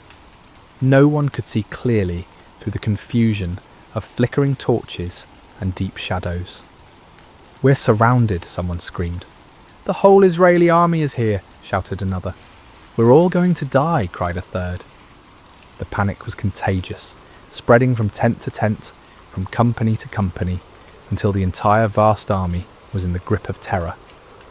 Men began running in all directions, some trying to escape what they perceived as encirclement, others attempting to mount some kind of defence against an enemy they couldn't see or understand. In their confusion and fear, the unthinkable began to happen. Midianite soldiers, unable to distinguish friend from foe in the chaos, began attacking each other. A man running through the darkness looked like an enemy soldier. A voice shouting commands in the confusion sounded like the voice of an Israeli warrior. Every shadow could be hiding an attacker. Swords were drawn not against the 300 Israelites on the perimeter, but against fellow Midianites. Spears were thrust not at the enemy, but at allies who had become indistinguishable from foes in the panic and darkness. The great army that had terrorized Israel for 7 years was turning on itself, destroying itself in its fear and confusion. Gideon and his men maintained their positions around the camp, continuing to blow their trumpets and brandish their torches, watching in amazement as their enemies did the work of destruction for them. It was the most extraordinary battle any of them had ever witnessed, a battle won without striking a single blow, a victory achieved through terror rather than traditional warfare. As the chaos in the camp intensified, the Midianites began a massive retreat. Those who could find their camels or horses fled toward the Jordan River and beyond. Others ran on foot, abandoning their weapons, their supplies, their wounded comrades, in their desperate attempt to escape what they believed was certain annihilation. But Gideon was not content to simply watch his enemies flee. As the first light of dawn began to creep over the eastern hills, he sent messengers throughout the hill country of Israel, calling on his countrymen to join the pursuit.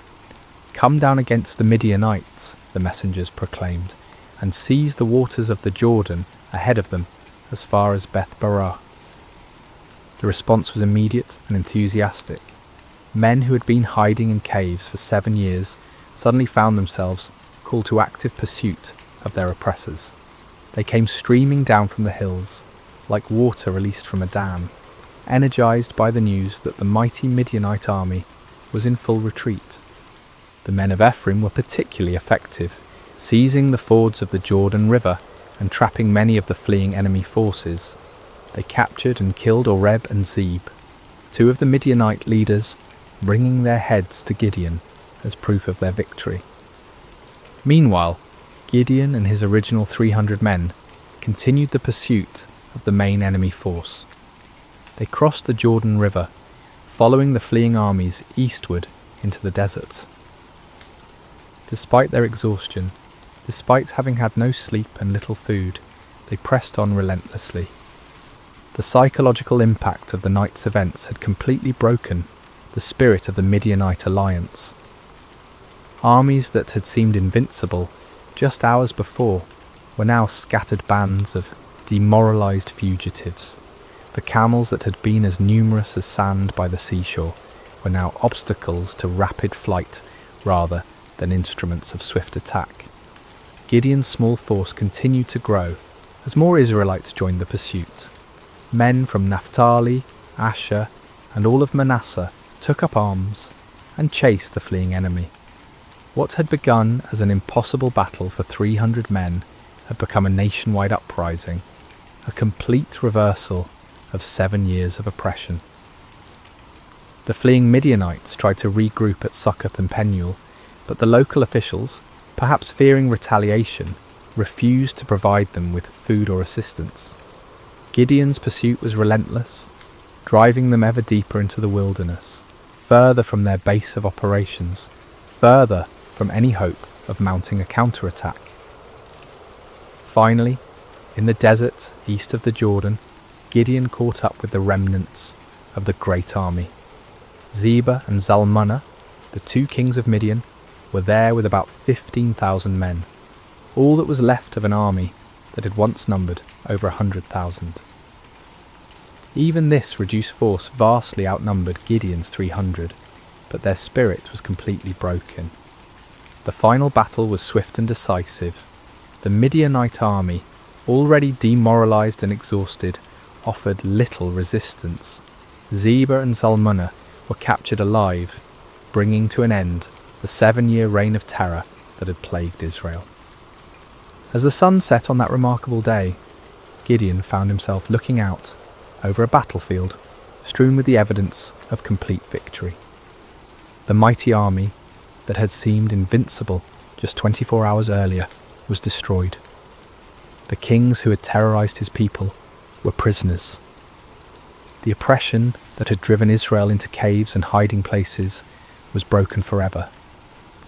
It had all begun with 300 men, 300 trumpets, 300 torches, and faith in a God who specialises in impossible victories.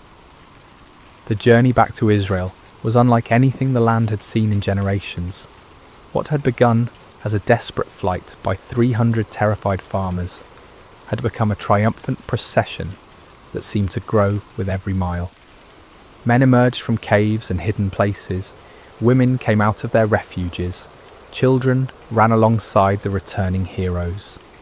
The roads that had been empty for 7 years, too dangerous for normal travel, were now filled with celebration.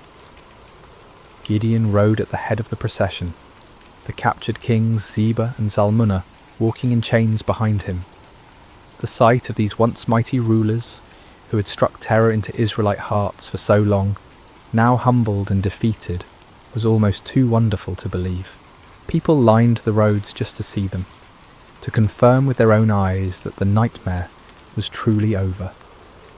As they passed through villages and towns that had been ghost settlements just days before, people poured out of their houses with tears of joy streaming down their faces. Children, who had never known anything but hiding and fear, looked with wonder at the defeated enemy kings. Elderly men and women who remembered the time before the oppression began whispered prayers of thanksgiving to the God who had delivered them. The celebration that erupted across Israel was spontaneous and overwhelming. In every settlement, people brought out whatever food they had hidden away and shared it freely. Wine that had been buried for safekeeping was uncorked and passed around. Songs that had been silenced for 7 years rang out again from hilltops and valleys. But perhaps the most remarkable aspect of the victory was how complete it had been. The Midianite power was not just temporarily broken, but utterly destroyed. Their military organisation was shattered, their leadership eliminated, their will to fight completely crushed. Never again would they be able to mount the kind of massive raids that had devastated Israel year after year. The psychological impact was equally profound. For 7 years, the Israelites had seen themselves as victims, as weak and helpless prey for stronger predators. Now they had witnessed their God fighting for them in the most dramatic way imaginable. The story of the 300 and their trumpets would be told and retold around campfires for generations to come. A permanent reminder that no enemy is too strong when the Lord chooses to fight for his people. When Gideon finally reached his homeland, representatives from all the tribes of Israel came to meet him. They came with a proposal that on the surface seemed like the natural conclusion to his remarkable victory. "Rule over us," they said, their voices filled with genuine admiration and gratitude. "You, your son, and your grandson, because you have saved us from the hand of Midian." It was an offer of kingship, of dynastic rule that would establish Gideon's family as the permanent rulers of Israel. After centuries of loose tribal confederation, of judges who arose in times of crisis only to fade from prominence when the emergency passed, the people were ready for something more permanent, more stable, and who better to serve as their king than the man who had delivered them from their greatest enemy? The offer was tempting beyond measure. Gideon had gone from threshing wheat in secret to being offered the crown of all Israel. The boy who had hidden in wine presses was being invited to sit on a throne. The man who had doubted his own worth was being told that he was worthy to found a royal dynasty. But Gideon's response revealed the depth of his spiritual growth during this incredible journey. The fearful farmer who had needed multiple signs and confirmations had become a man who understood something fundamental about the nature of God's kingdom. "I will not rule over you," he declared firmly, "nor will my son rule over you. The Lord will rule over you." It was a profound statement of faith and wisdom. Gideon recognized that Israel's true king was the Lord himself, and that any human ruler would be merely a steward of God's authority. He had learned through his own experience that victory came not through human strength or wisdom, but through complete dependence on divine power. To accept a crown now would be to claim credit for what God alone had accomplished. The people were disappointed but not surprised. They had seen enough of Gideon's character to understand that he was not motivated by personal ambition. Still, they wanted to honour him in some way, to create some lasting memorial to his remarkable victory. Gideon did make one request of the people, though it would prove to be a fateful one. "I do ask one thing of you," he said. "Each of you give me an earring from your share of the plunder." The Midianites, like many desert peoples, wore gold earrings, and the spoils of victory included a considerable amount of such jewellery. The Israelites were happy to comply with this modest request. They spread out a garment, and each man threw a gold earring onto it. When all the contributions were gathered, the weight of the gold was 1,700 shekels, an enormous fortune by the standards of the time. In addition to the earrings, there were ornaments, pendants, and purple garments worn by the Midianite kings, as well as chains from their camels' necks. With this gold, Gideon made an ephod, a ceremonial garment similar to what the high priest wore. His intentions may have been pure, perhaps wanting to create a memorial to God's victory, or a way for the people to seek divine guidance. But the results were tragic. All Israel prostituted themselves by worshipping it there, and it became a snare to Gideon and his family. The very man who had torn down his father's altar to Baal, who had refused the crown because only God should rule Israel, inadvertently created an object that led his people back into idolatry. It was a sobering reminder of how easy it is for even the most faithful to stumble, how quickly victory can turn to spiritual defeat. The golden ephod, created from the spoils of a battle won by faith alone, became a false god that drew the people's hearts away from the true God who had delivered them. Yet despite this failing, the primary result of Gideon's victory endured. The land had peace for 40 years during his lifetime. The Midianites never recovered from their devastating defeat. Other potential enemies, seeing what had happened to the mighty Desert Confederation, thought twice before threatening Israel. Gideon himself lived quietly on his estate, enjoying the respect of his people, but never again taking up the sword. He married and had many children, 70 sons from his various wives. One son, born to a concubine in Shechem, was named Abimelech, and he would later bring great trouble to Israel in his quest for the power his father had refused. When Gideon died at a good old age, he was buried in the tomb of his father Joash in Ophrah of the Abiezrites.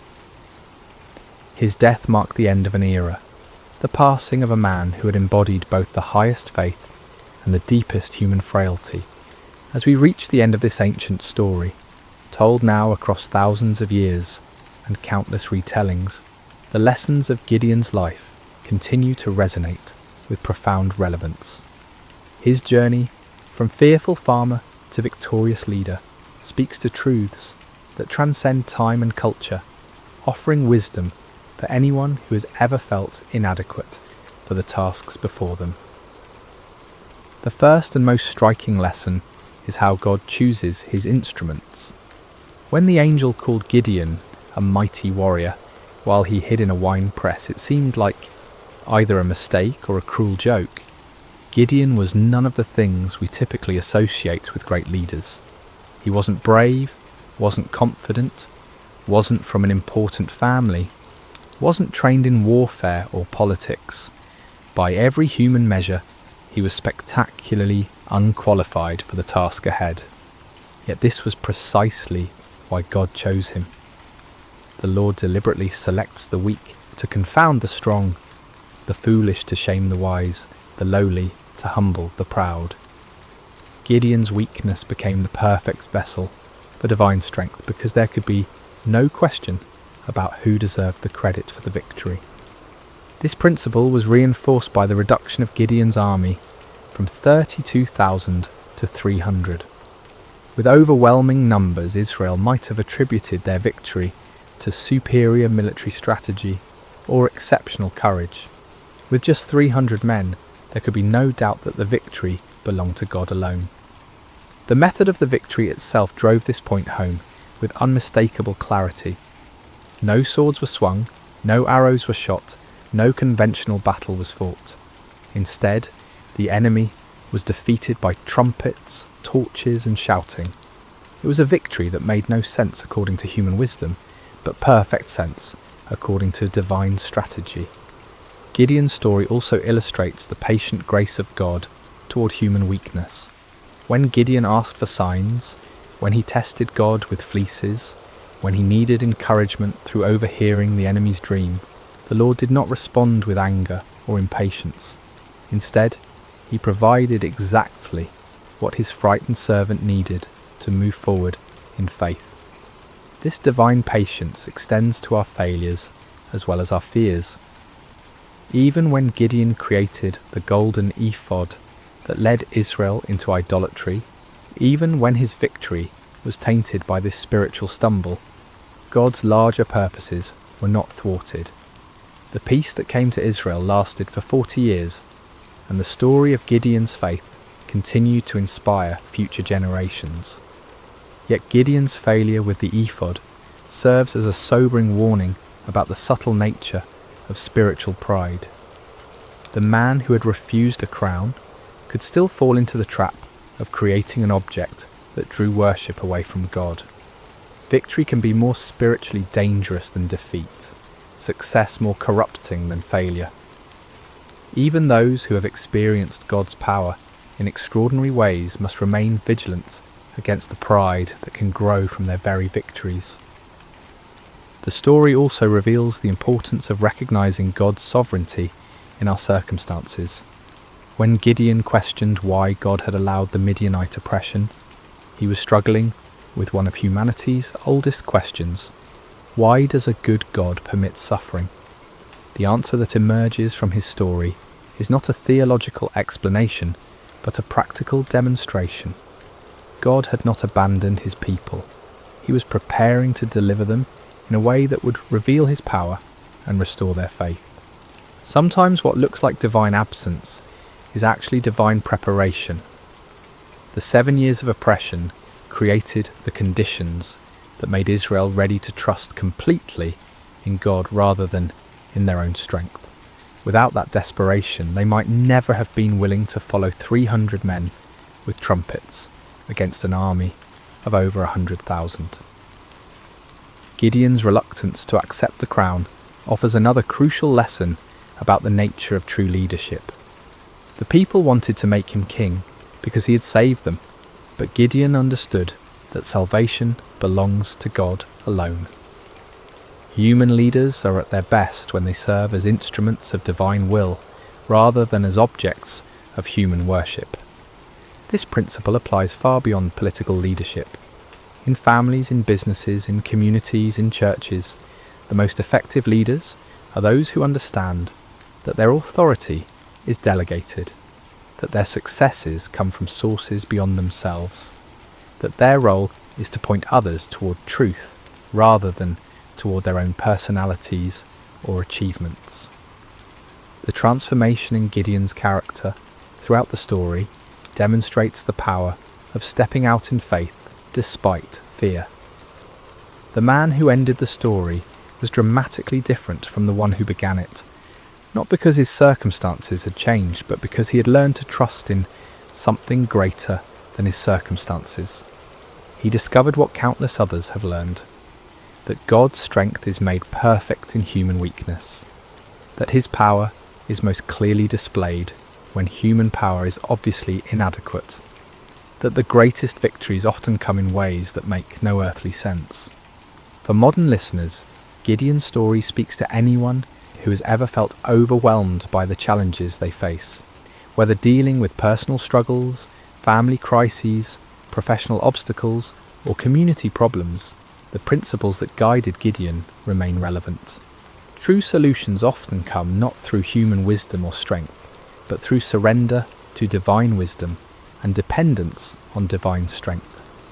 The story encourages us to look beyond the odds, beyond our qualifications, beyond conventional approaches, to find the unexpected ways that God might work.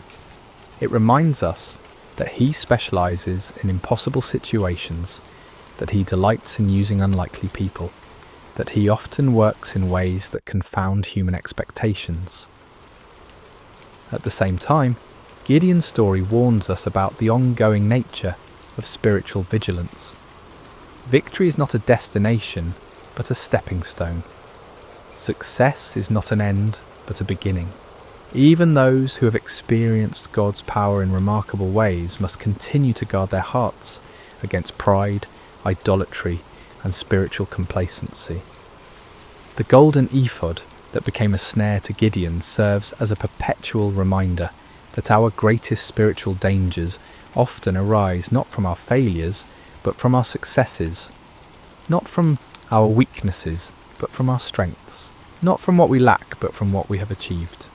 As we close this ancient tale, we're reminded that Gideon's story is ultimately not about Gideon at all. It's about a God who sees potential where others see only weakness, who creates strength from surrender, who wins victories through the most unlikely means. It's about divine love that persists through human doubt, divine patience that endures human testing, divine power that works through human frailty. The trumpets that shattered the midnight silence in that valley so long ago continue to echo through the centuries, calling each generation to trust in something greater than themselves, to step forward in faith despite their fears, to discover that the God who delivered Israel through 300 men with torches is still in the business of impossible victories. In our own valleys of challenge and oppression, surrounded by enemies that seem too numerous to count, facing odds that appear insurmountable, Gideon's story whispers the same truth that changed a fearful farmer into a mighty warrior. The Lord is with you, and in Him even the weakest can become strong. Even the smallest can achieve great things. Even the most unlikely can be used for extraordinary purposes. The battle belongs to the Lord, and in Him, victory is always possible.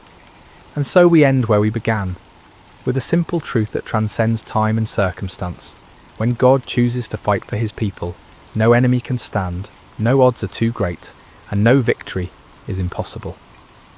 The story of Gideon continues to unfold in every generation, in every heart that learns to trust, not in human strength, but in divine power, not in earthly wisdom, but in heavenly guidance, not in what we can see, but in what God can do. May this ancient story find new life in modern hearts. May its lessons take root in contemporary soil, and may its timeless truths continue to inspire faith, courage, and hope in all who hear it.